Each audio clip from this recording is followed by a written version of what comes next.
नमस्कार विद्यार्थी मित्रांनो. विद्या निकेतन अकॅडमीमध्ये मी कैलास सर तुमचं स्वागत करतो. आपण एक नवीन सब्जेक्टला सुरुवात करणार आहोत, ज्याचा टायटल आहे भूगोल. आणि या भूगोला संदर्भात जे घटक आपल्याला समजावून घ्यावे लागतात, जसं आपण एक्झामचा अभ्यास करत आहे, तर यामध्ये तुम्हाला महाराष्ट्राचा भूगोल समजावून घ्यावा लागतो.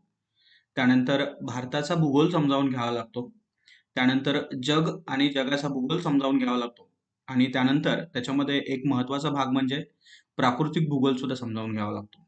आता खरं तर याच्यामध्ये हे 3 पार्ट समोर ठेवून ज्यावेळी आपण भूगोल या विषयाचा अभ्यास करतो, त्यावेळी याचा अभ्यासाच्या दृष्टिकोनातून वर्गीकरण केलं पाहिजे. आणि हे वर्गीकरण कसं असतं, तर राजकीय आणि प्रशासकीय भूगोल हा महत्त्वाचा घटक तुम्ही अभ्यासायला पाहिजे. त्यानंतर प्राकृतिक भूगोल हा घटक अभ्यासायला पाहिजे. त्यानंतर आर्थिक भूगोल अभ्यासायला पाहिजे. मानवी भूगोल अभ्यासायला पाहिजे. आणि जे घटक वरती येत नाहीयेत किंवा थोडेसे एक्झामच्या दृष्टिकोनातून महत्त्वाचे वाटतात, ते संकीर्ण भूगोल या टायटलखाली अभ्यासायला पाहिजे. त्या दृष्टिकोनातून मी या भूगोलाच्या अभ्यासासाठी हे एकूण 5 भाग तुमच्यासमोर ठेवलेले आहेत. आणि याच 5 भागांचा अभ्यास करताना याच्यामध्ये ज्यावेळी आपण महाराष्ट्र अभ्यासणार आहोत, त्यावेळी महाराष्ट्राच्या संदर्भात राजकीय व प्रशासकीय भूगोल, महाराष्ट्राच्या संदर्भात प्राकृतिक भूगोल, महाराष्ट्राच्या संदर्भात आर्थिक भूगोल, महाराष्ट्राच्या संदर्भात मानवी भूगोल आणि महाराष्ट्राच्या संदर्भात जे राहिलेले टॉपिक आहेत, ते संकीर्ण भूगोल या टायटलखाली अभ्यासले जातील. आणि या पद्धतीनं हा तुमचा जिओग्राफीचा टॉपिक जो आहे, विशेषतः महाराष्ट्र यामध्ये कव्हर केला जाईल. महाराष्ट्रानंतर भारतही तेवढाच महत्त्वाचा आहे. तोही या गटांमध्ये विभागला जाईल. जगाचा भूगोल सुद्धा याच गटांमध्ये विभागला जाईल. आणि या पद्धतीनं पूर्ण केल्यानंतर हा प्राकृतिक भूगोल जो आहे, एक मला महत्त्वाचा टॉपिक वाटतो. विशेषतः राज्यसेवा आणि यू-पी-एस-सी या एक्झामसाठी तो जास्त महत्त्वाचा आहे. परंतु कधी-कधी पी-एस-आय, एस-टी-आय, ए-एस-ओ त्यानंतर ग्रुप सीच्या एक्झाम याच्यामध्ये काही क्वेशन त्यावरती आलेले आपल्याला दिसतात. तर या दृष्टिकोनातून जो आपण भूगोल समजावून घ्यायचा आहे आणि भूगोलासाठी जो अ, आपण पार्ट केलेले आहेत, महाराष्ट्र, भारत, जग, प्राकृतिक, त्यातील पहिला टॉपिक जो आहे, महाराष्ट्राचा समग्र भूगोल या टायटलखाली आपण तो अभ्यासणार आहोत. म्हणजे खरं तर आपण महाराष्ट्रामध्ये राहतो आणि इथून ही भूमी अभ्यासताना आपल्याला आणखीन ती सोपी जाईल किंवा थोडीशी ओळखीची वाटेल. आणि सगळ्याच एक्झामसाठी तो महत्त्वाचा पण आहे. सगळ्याच म्हणताना मला काय म्हणायचं आहे, तर तो राज्यसेवेच्या पूर्व आणि मुख्यसाठी सुद्धा महत्त्वाचा आहे. त्यानंतर तो ग्रुप बी ज्या पी-एस-आय, एस-टी-आय, ए-एस-ओ या एक्झामसाठी सुद्धा महत्त्वाचा आहे. ग्रुप सीमध्ये ज्या टॅक्स असिस्टंट, त्यानंतर तुमची क्लर्क टायपिस्ट आणि एक्साईज पी-एस-आयची जी एक्झाम आहे, अशा सर्वच एक्झामसाठी आणि काही सरळ सेवा ज्या आहेत, तलाठी, त्यानंतर पोलीस भरती, काही क्लरिकल एक्झाम, या सर्व दृष्टिकोनातून महत्त्वाचा असलेला हा महाराष्ट्राचा समग्र भूगोल या टायटलखाली आपल्याला अभ्यास करायचा आहे. आणि अभ्यास करताना भूगोलासाठी तुम्ही इतर सब्जेक्ट जसे लाईन टू लाईन वाचता आणि लक्षात ठेवता. यापेक्षा भूगोलाचा अभ्यास थोडासा वेगळा करायचा असतो. यासाठी मॅपचा आधार घ्यायचा, ग्लोबचा आधार घ्यायचा आणि याला समोर ठेवून तुम्ही अभ्यास करणं अपेक्षित असतं. जसं मी या ठिकाणी काही फिगर दिलेले आहेत, काही डायग्राम देणार आहे, काही मॅप देणार आहे आणि याच्या सहाय्यानं हा तुम्हाला जिओग्राफी जो आहे तो समजावून सांगणार आहे. या ठिकाणी बघा, की मी आज या ठिकाणी ठामपणे सांगतो, मी जे शिकवतो आहे ते पूर्ण करा. जिओग्राफी मधला एकही क्वेश्चन याच्या बाहेरचा येणार नाही, याची खात्री मी तुम्हाला देतो. तुम्ही जर बॅच जॉइन केली नसेल, तर तुम्ही जॉइन करू शकता. बॅच जॉइन कशा करायच्या आणि एकंदरीत कोर्सचा प्लॅन कसा आहे, हे थोडं समजावून घ्या आणि मग मी पुन्हा एकदा टॉपिककडे येतो, कारण हे पण तुमच्यासाठी खूप महत्त्वाचं आहे. बऱ्याचशा मुलांचे कॉल असतात, "सर मला जॉइन करायची आहे, कशी करायची जॉइन? सिलेबस माझा कव्हर होईल का? त्यानंतर फीस किती असेल?" या सर्व प्रश्नांची उत्तरं तुम्हाला याच्यामध्ये मिळून जातील. बघा, जिओग्राफी सब्जेक्ट जर फक्त जॉइन करायचा असेल, तर तुम्ही तो जॉइन करू शकता. जो जॉइन केलेला भाग जो आहे तो राज्यसेवा, ग्रुप बी, पी-एस-आय, एस-टी-आय, ए-एस-ओ, ग्रुप सी आणि वनसेवा आणि सी-डी-पी-ओ या सर्व एक्झामसाठी तो फायदेशीर असेल. याच्यामध्ये तुमचं सर्व जो सिलेबस असेल तो कव्हर केला जाईल. इतर पुस्तकं तुम्हाला वाचायला सांगितली जाणार नाहीत. संपूर्ण नोट्स तुम्हाला दिल्या जातील आणि नोट्सच्या बरोबर तुमच्या टेस्ट सुद्धा कव्हर केल्या जातील. टेस्टबद्दल मी सेपरेट बोलणारच आहे. आणि ही फीस फक्त ₹999 असेल. ही ₹999 फीस तुम्ही 2 मार्गाने भरू शकता. एक तर पहिला मार्ग असा आहे, की या विद्यानिकेतन अकॅडमीचं ॲप जे आहे, ते तुम्ही प्ले स्टोअरला जाऊन डाउनलोड करू शकता आणि त्याच्यावरती भूगोल हा सब्जेक्ट सर्च केल्यानंतर तुम्हाला जी फीस दिसेल, ती तुम्ही त्या ठिकाणी पे करू शकता. जर तुम्हाला काही प्रॉब्लेम आलाच तर याच्यामधला 9730302230 हा नंबर जो आहे तो फोनपे आणि गुगल पेला आहे, किंवा इतर जे ऑनलाईन मार्ग आहे त्याच्यावरती तुम्हाला हा नंबर सापडेल. या नंबरवरती तुम्ही ती फीस जी आहे ती पे करू शकता. काही प्रॉब्लेम आले कोर्स जॉईन करण्यासाठी तर तुम्ही या नंबरवरती सुद्धा कॉल करा. तर या पद्धतीनं हा फक्त भूगोलचा कोर्स मिळेल.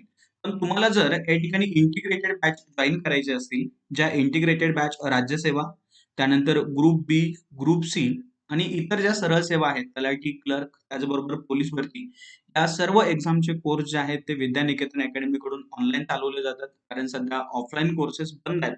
कोविड-19चं संकट जे आहे, पॅन्डेमिकचा जो भाग आहे, याच्यामुळे सध्या क्लासेसला ऑफलाईनला परमिशन नाही. त्यामुळे खूप कमी फीजमध्ये हे सगळे कोर्सेस आम्ही घेऊन आलेलो आहे. हे सर्व कोर्सेस तुम्हाला विद्यानिकेतन अकॅडमीचं जे ॲप आहे, त्या ॲपवरती भेटतील. हा कोर्स जर जॉइन करायचा असेल, तर तुम्ही राज्यसेवासाठी एक ऑफर प्राइस होती. सध्या ऑफर प्राइस बिलकुल चालू नाहीये. तुम्हाला राज्यसेवा पूर्व 5,000, राज्यसेवा पूर्व मुख्य 7,000, गट ब आणि क पूर्व असेल तर 4,000 आणि पूर्व मुख्य असेल तर 5,500. त्याचबरोबर पोलीस भरती जॉइन करायची असेल तर 2,000 आणि तलाठी क्लर्क जॉइन करायची असेल तर 3,000. एवढी फीस तुम्हाला भरून तुम्ही त्याचं सबस्क्रिप्शन घेऊ शकता आणि येणाऱ्या एक्झाम ज्या आहेत अगदी 100% क्वालिफाय होण्याच्या दृष्टिकोनातून तयारी करून घेऊ शकता. त्यासाठी हे सगळं समोर ठेवा. इथंही तुम्हाला Android ॲप जे आहे ते घ्यायचं आहे आणि याच्यावरती कोर्स जॉइन करायचे आहेत. त्यानंतर जर तुम्हाला काही माहिती जी आहे किंवा काही व्हिडिओ जे आहेत ते फ्री पाहिजे असतील, तर हा जो विद्यानिकेतन अकॅडमी मार्फत एक YouTube चॅनल चालवला जातो, MPSC इनसाइट, स्पेलिंग व्यवस्थित टाका. तो तुम्ही जॉइन करू शकता. त्यानंतर एक टेलिग्राम चॅनल आहे. इथेही तुम्ही स्पेलिंग व्यवस्थित टाकून हा टेलिग्राम चॅनल जॉइन करू शकता आणि Facebook पेज आहे ते सुद्धा तुम्ही लाईक करू शकता, जॉइन करू शकता. तर अशा पद्धतीनं हा एकंदरीत कोर्स असेल. त्या कोर्सच्या डेट दिलेल्या आहेत, पण डेटच्या बाबतीत मी तुम्हाला हे सांगेल, की तुम्ही या तर या दिवशी बॅच चालू होतातच. पण शिवाय तुम्ही कधीही जॉइन केलं, तरी या ॲपवरती सगळे रेकॉर्डेड लेक्चर आहेत. ते रेकॉर्डेड लेक्चर तुम्ही तुमच्या वेळेनुसार कितीही वेळा पाहू शकता. त्याच्यामुळे डेटबद्दल एवढा काही जास्त मनामध्ये शंका ठेवू नका. डेटबद्दल तुमचा तो प्रश्न जो आहे तो सॉल्व्ह होऊन जाईल. वेळेबद्दल सुद्धा होऊन जाईल. फक्त लाईव्हचे टायमिंग सकाळी 9 ते 11 या टायमिंगमध्ये असतं. याचं नोटिफिकेशन तुम्हाला येऊन जातं आणि संध्याकाळी 6 ते 8 किंवा कधी-कधी 8 ते 10 या टायमिंगमध्ये लाईव्ह लेक्चर जे आहेत ते घेतले जातात. याचंही टायमिंग किंवा नोटिफिकेशन तुमच्या मोबाईलवरती येऊन जाईल. अगदी या पुण्यामधल्या सर्वात चांगल्या फॅकल्टी ज्या आहेत, त्या चांगल्या फॅकल्टी जेवढ्या जमेल तेवढ्या कमी फीसमध्ये सगळे कोर्स घेऊन मी तुमच्यापर्यंत येत आहे. अगदी यांची नावं दिलेली आहेत. जर काही प्रॉब्लेम असेल तर सब्जेक्ट वाईज टीचरांचे कॉन्टॅक्ट नंबर सुद्धा दिले जातील आणि तुम्ही तुमच्या शंकेचं निरसन नक्की करू शकता. तर याच्यामध्ये एक संकट न मानता संधी कशी शोधायची, त्यासाठी एक आमचा हा छोटासा प्रयत्न आहे. नक्कीच तुम्हाला लाभदायी ठरेल. मुलांचे रिव्ह्यू तर खूप छान येतात. अगदी मुलं सॅटिस्फाईड आहेत. तुम्ही सुद्धा याच्यामध्ये जॉइन व्हा. तुम्ही सुद्धा एक सॉरी या ठिकाणी तुम्ही सुद्धा विज्ञान अकॅडमीचा एक पार्ट बना आणि अभ्यासाला चांगली सुरुवात करा.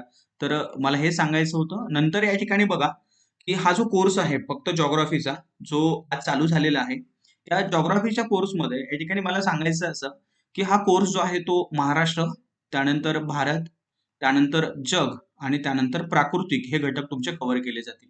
त्यातला हा महाराष्ट्र जो आहे तो सर्वच एक्झामसाठी आहे. राज्यसेवा, ग्रुप बी, ग्रुप सी. भारत मात्र थोडासा ग्रुप बी, ग्रुप सी ला कमी आहे.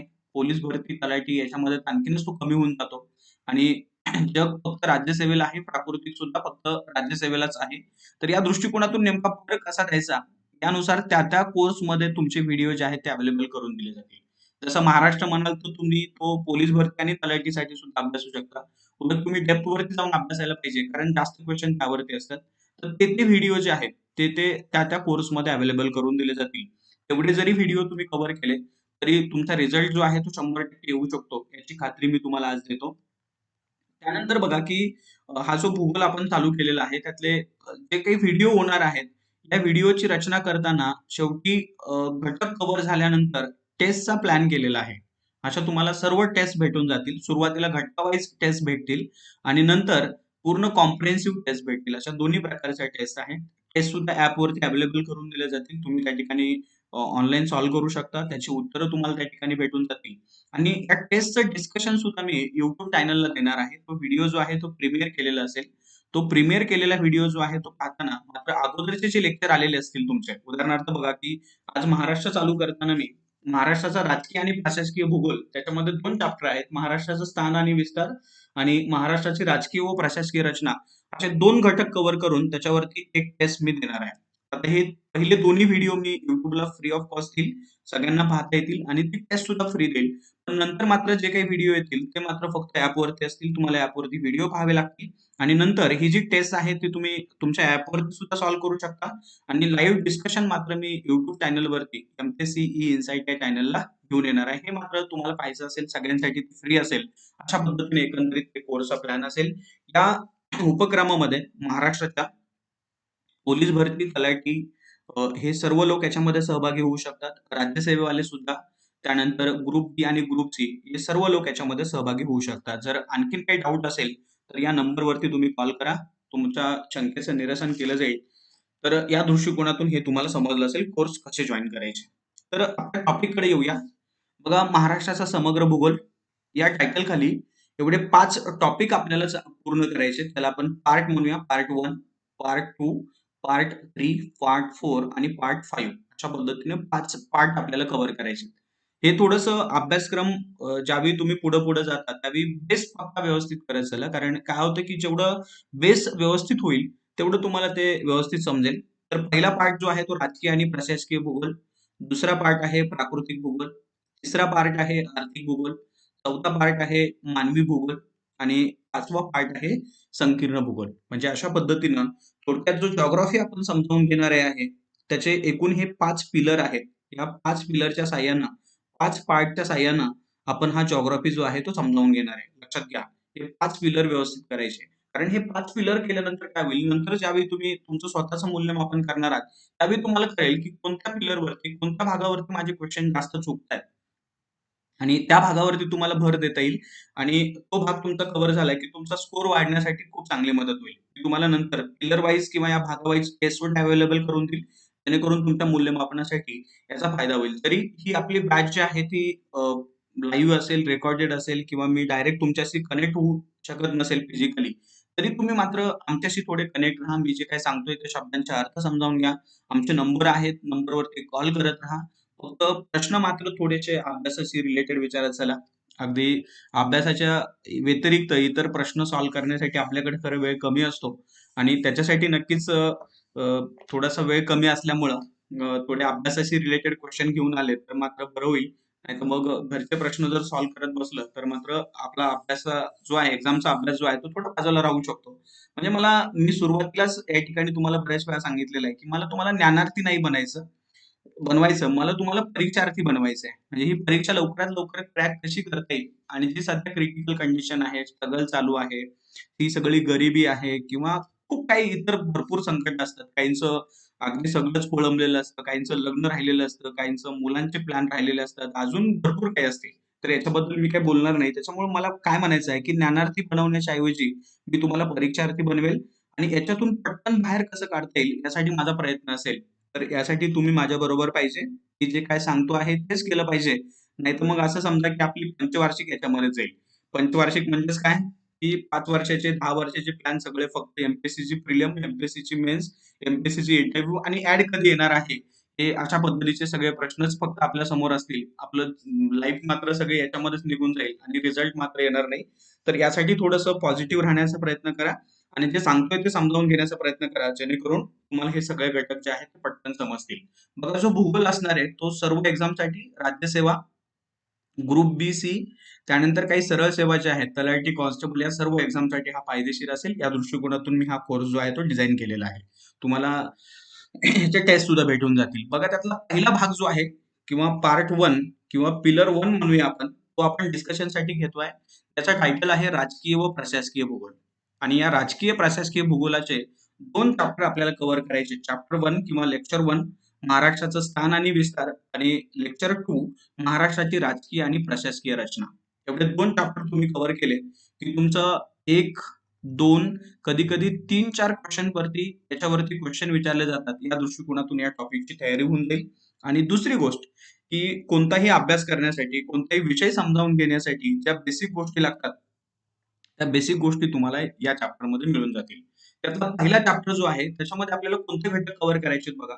त्यातला पहिला चॅप्टर जो आहे महाराष्ट्राचं स्थान आणि विस्तार, त्याच्यामध्ये महाराष्ट्र हा शब्द जो आहे तो कसा बनला याच्याबद्दलची माहिती घ्यायची आहे. त्याचा अर्थ काय होतो हे बघायचं आहे. त्यानंतर महाराष्ट्राची निर्मिती कशी झाली. तुम्हाला माहिती असेल की जसं 1 मे आपण महाराष्ट्र दिन म्हणून साजरा करतो. पण तो 1 मे नेमका काय आहे? 1956 ला जे काही द्विभाषिक मुंबई राज्य निर्माण झालं होतं ते काय आहे? ब्रिटिशांनी भारतावरती राज्य केलं होतं. मग ते महाराष्ट्रामध्ये कोणत्या अँगलला काम करत होते? त्याचं नाव काय होतं? या गोष्टी तुम्हाला याच्यामध्ये मिळून जातील. त्यानंतर महाराष्ट्राचं स्थान आणि विस्तार, त्याच्यामध्ये अक्षवृत्तीय विस्तार, रेखावृत्तीय विस्तार तुम्हाला समजेल. त्यानंतर महाराष्ट्राचं क्षेत्रफळ किती आहे? असेही काही प्रश्न येतात, की क्रम सांगा. त्यानंतर डायरेक्ट आकड्यांमध्ये विचारलं जातं, की तो सांगा आकडा नेमका काय आहे? त्यानंतर महाराष्ट्राच्या राजकीय सीमा आणि महाराष्ट्राच्या नैसर्गिक सीमा तुम्हाला पाहाव्या लागतील.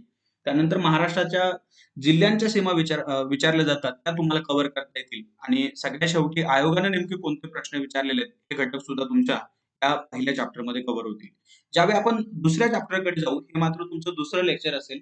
याच्यामध्ये मात्र महाराष्ट्राची प्रशासकीय रचना, महाराष्ट्राचे प्रशासकीय विभाग, महाराष्ट्राचे प्रादेशिक विभाग, जिल्ह्यांची निर्मिती, त्यांचं नामकरण, नवीन प्रस्तावित जिल्हे कोणते आहेत, महाराष्ट्रातील जिल्ह्यांचं क्षेत्रफळ, जिल्ह्यातील तालुके, त्यानंतर सारख्याच नावांचे तालुके, कटक मंडळ असतील किंवा इतर जी सर्व माहिती आहे, महाराष्ट्राचं मानचिन्ह वगैरे, असे सर्व घटक जे आहेत ते या सेकंड चॅप्टरमध्ये कव्हर केले जातील. त्या दृष्टिकोनातून ही माहिती मी तुमच्याकडे पोहोचवणार आहे.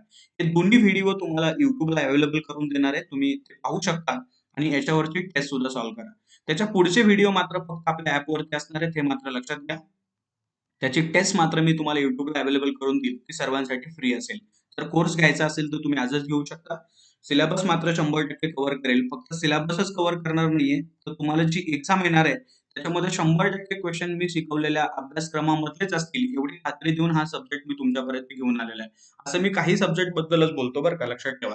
कारण मी इतिहासाच्या बाबतीत असं जास्त ठोसपणे कधी सांगत नाही. कारण एखादा दुसरा क्वेश्चन थोडा इकडे-तिकडे जाण्याचे चान्सेस असतात. तसं जिओग्राफी बद्दल बिलकुल नाहीये. त्याची एक फ्रेम आहे आणि ही फ्रेम जर तुम्ही व्यवस्थित कव्हर केली, तर अगदी तुमचे जे काही प्रश्न विचारलेले असतील, ते सगळे प्रश्न तुम्हाला व्यवस्थित सॉल्व्ह करता येतील. तर आपल्या पहिल्या चॅप्टरला आपण सुरुवात करूया, महाराष्ट्राचं स्थान आणि विस्तार. यातले चॅप्टर मी सुरुवातीला या ठिकाणी लिहिलेले आहे. त्याची ओळख सुद्धा मी करून दिली आत्ताच. महाराष्ट्र शब्दाची व्युत्पत्ती कशी झाली? व्युत्पत्ती म्हणजे तो निर्माण कसा झाला? शब्द निर्माण होत असतात बघा. इथं थोडंसं माहिती करून घ्या. शब्द निर्माण कसे होतात? तर या ठिकाणी अगोदर वेगळाच काहीतरी शब्द असतो आणि नंतर जो लोकांना उच्चारायला जसा सोपा वाटेल, त्या पद्धतीने आपण तो पुढे-पुढे घेऊन जात असतो. जसं एखाद्याचं नाव जर गणेश असेल, तर बऱ्याच वेळा आपण त्याला गणेश म्हणण्याच्या ऐवजी गण्या नावानं हाक मारतो. का हाक मारतो? तर गणेश म्हणणं थोडंसं आपल्यासाठी अवघड जातं किंवा आणखीन इतर कारणंही असतात त्याच्या पाठीमागे. तसंच आणखीन काही शब्द जे आहेत, अगदी ते नवीन निर्माण सुद्धा होत असतात.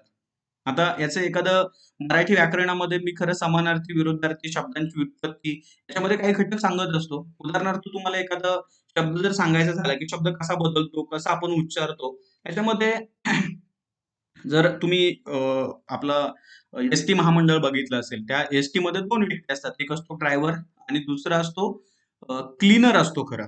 पण या ठिकाणी आपण ड्रायव्हरला ड्रायव्हर म्हणतो. पण हा जो क्लीनर जो आहे त्याला क्लीनर न म्हणता किन्नर म्हणतो, किन्नर. आता या ठिकाणी क्लीनर आणि किन्नर याच्यामध्ये मात्र खूप फरक आहे. मराठीमध्ये किन्नरचा अर्थ तर वेगळाच होऊन जातो. पण असे शब्द जे आहेत म्हणजे या भाषामध्ये काय होत असते, की हळू चेंज होत जातात. तसा हा महाराष्ट्र शब्द सुद्धा आपल्याला सुरुवातीपासून सापडत नाही. त्याची सुद्धा निर्मिती कशी झाली याच्याबद्दलची माहिती जी आहे ती पहिल्या चॅप्टरमध्ये मिळेल. त्यानंतर महाराष्ट्र निर्मितीचे टप्पे काय आहेत, त्याच्यामध्ये ब्रिटिश कालावधी काय होता, त्यानंतर स्वातंत्र्यानंतर स्थिती काय झाली, याच्यामधले महत्त्वाचे टप्पे म्हणाल तर 1843 चा टप्पा, त्यानंतर 1937 चा टप्पा, 1947 चा टप्पा आणि 1950 चा टप्पा. अशा पद्धतीने हे टप्पे तुम्ही समजावून घेतल्यानंतर पुढं 1956 आणि 1960 आणि मग आपण आपल्या सध्याच्या महाराष्ट्र निर्मितीवरती येत असतो. तर अशा पद्धतीने हे साल जे आहेत, ते मी तुम्हाला या ठिकाणी समजावून सांगेल. त्यानंतर महाराष्ट्राचं स्थान आणि विस्तार, म्हणजे तो भारतामध्ये नेमका कुठं आहे? त्याचं लोकेशन कुठं आहे? जसं आपण या ठिकाणी म्हणतोय, पण तो उत्तरेकडे आहे, दक्षिणेकडे आहे, पश्चिमेकडे आहे, याची माहिती तुम्हाला या ठिकाणी दिली जाईल. त्यानंतर महाराष्ट्राचं क्षेत्रफळ मी तुम्हाला समजावून सांगेल. महाराष्ट्राच्या राजकीय सीमा, नैसर्गिक सीमा याच्याबद्दल बोलेल. राजकीय सीमा म्हणजेच काय खरं असतं, तर प्रशासनानं त्या निर्माण केलेल्या असतात. म्हणून त्यांना आपण राजकीय सीमा असं म्हणतो. आणि नैसर्गिक सीमा म्हणजेच काय, की ज्या निसर्गातनं निर्माण झालेल्या असतात. उदाहरणार्थ एखाद्या गावाची सीमा असेल, एखाद्या तालुक्याची सीमा असेल, एखाद्या जिल्ह्याची सीमा असेल, एखाद्या विभागाची सीमा असेल, एखाद्या राज्याची सीमा असेल, एखाद्या देशाची सीमा असेल. ही काही निसर्गता निर्माण झालेली नाहीये, ही प्रशासनानं निर्माण केलेली असते. या सीमांना आपण राजकीय सीमा असं म्हणतो, त्या आपल्याला समजावून घ्यायच्या आहेत.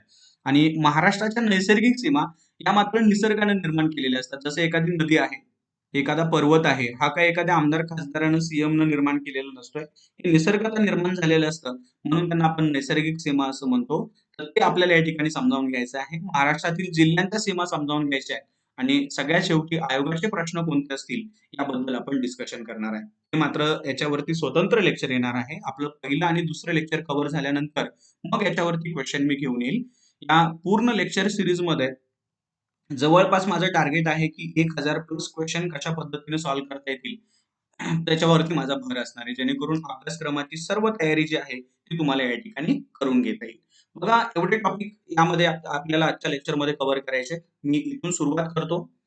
की सुरुवातीचा टॉपिक जो आहे तो थोडासा पाठांतरा टाईप जरी समजावून घेतला तरी चालेल, कारण त्याच्यामध्ये नावासंदर्भात माहिती दिलेली आहे. खूप काही पाठीमागे जाण्याचा प्रयत्न करू नका. याच्यासाठी प्राचीन आणि मध्ययुगीन हिस्ट्री, हा जर हिस्ट्री तुमचा स्ट्रॉंग असेल तर थोडीफार माहिती समजण्यासाठी तुम्हाला मदत होईल. पण जर तो स्ट्रॉंग नसेल तर ती माहिती थोडीशी पाठ करण्याच्या दृष्टिकोनातून महत्वाची असेल असं मी तुम्हाला या ठिकाणी सांगेल. याच्यासाठी अगदी प्राचीन आणि मध्ययुगीन वाचायला जाऊ नका. जेवढं सांगतोय तेवढं बघा.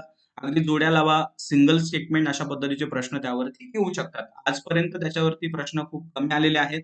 पण आपण महाराष्ट्र समजावून घेतोय, तर मुळात या शब्दाची निर्मितीच कशी झालेली आहे हे पाहणं मला क्रमप्राप्त वाटतं आणि म्हणून मी या ठिकाणी तुम्हाला ते समजावून सांगण्याचा प्रयत्न करत आहे. बघा, या ठिकाणी 1 मे 1960 या दिवशी आपलं हे जे महाराष्ट्र निर्माण झालेलं आहे किंवा आता जे महाराष्ट्र आपण पाहतो आहे, तो निर्माण झालेला आहे 1 मे 1960 ला.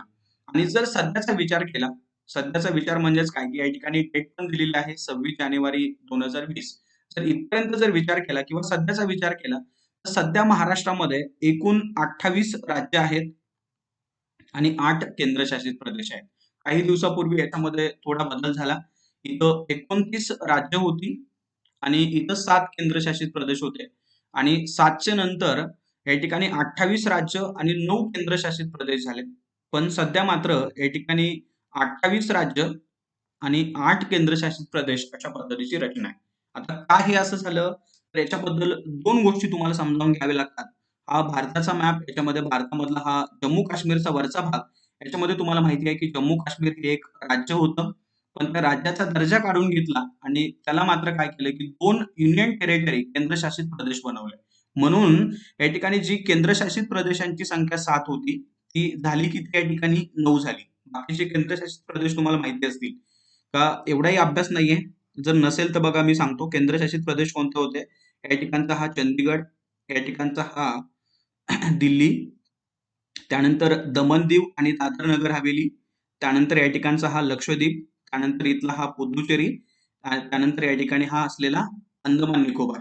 म्हणजे झाले किती? 1, 2, 3, 4, 5, 6 आणि 7 अशा पद्धतीनं 7 आपले केंद्रशासित प्रदेश होते. परंतु या ठिकाणी काय केलं त्यांनी? या जम्मू काश्मीरचा राज्याचा दर्जा काढून घेतला आणि अजून त्याच्यामध्ये 2 मिक्स केले. त्यानुसार ते लडाख आणि जम्मू काश्मीर असे 2 नवीन केंद्रशासित प्रदेश निर्माण केले. म्हणजे संख्या किती झाली? 9. पण काही दिवसांपूर्वी काय केले त्यांनी, की हे जे इथले 2 जे आहेत, म्हणजे दमन दीव आणि दादर दादर नगर हवेली, त्यांचा मिळून एकच केंद्रशासित प्रदेश केलाय. म्हणजे आपल्याला काय करावं लागेल? 9 मधून 1 मायनस करावं लागेल. त्यामुळे संख्या किती होते? 8च होते. आणि इथं या 28 वरून ज्यावेळी आपण 29 वरती गेलो होतो, त्यावेळी नवीन राज्य कोणतं होतं? तर या ठिकाणी अ, तेलंगणा जे नवीन राज्य आहे, तुम्हाला माहित असेल की तेलंगणा एक नवीन राज्य निर्माण केलं होतं त्यांनी 2014 मध्ये. तर त्यानुसार नंतर काय झालं, की तेलंगणा ज्यावेळी निर्माण केलं त्यावेळी राज्यांची संख्या 29 झाली. पण हा एक कमी झाला. कोणता? जम्मू काश्मीर कमी झाला. याच्यामुळे आज संख्या जी आहे ती 28च आहे. तर या दृष्टिकोनातून हे स्टेटमेंट या ठिकाणी लक्षात ठेवण्यासारखं आहे. तुम्ही थोडंसं आणखीन व्यवस्थित माहिती घेऊ शकता. विशेषतः मी पॉलिटीमध्ये एक स्वतंत्र लेक्चर सुद्धा बनवलेलं आहे याच्यावरती. तुम्ही ते सुद्धा या ठिकाणी कव्हर करू शकता.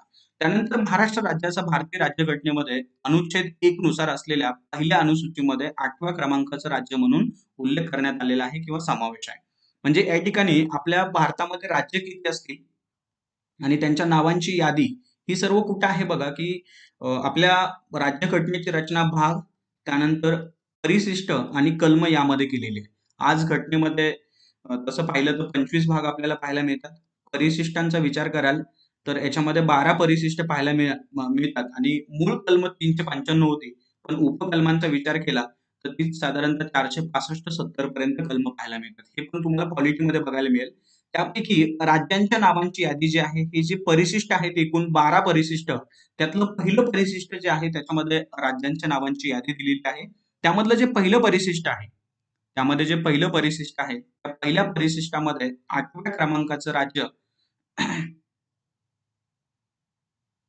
किंवा या ठिकाणी बघा महाराष्ट्र राज्याच्या भारतीय राज्यघटनेमध्ये 1 नुसार असलेल्या पहिल्या अनुसूचीमध्ये 8व्या क्रमांकाचं राज्य म्हणून या ठिकाणी समावेश करण्यात आलेला आहे. तर हे पण तुम्ही या ठिकाणी लक्षात ठेवू शकता. त्यानंतर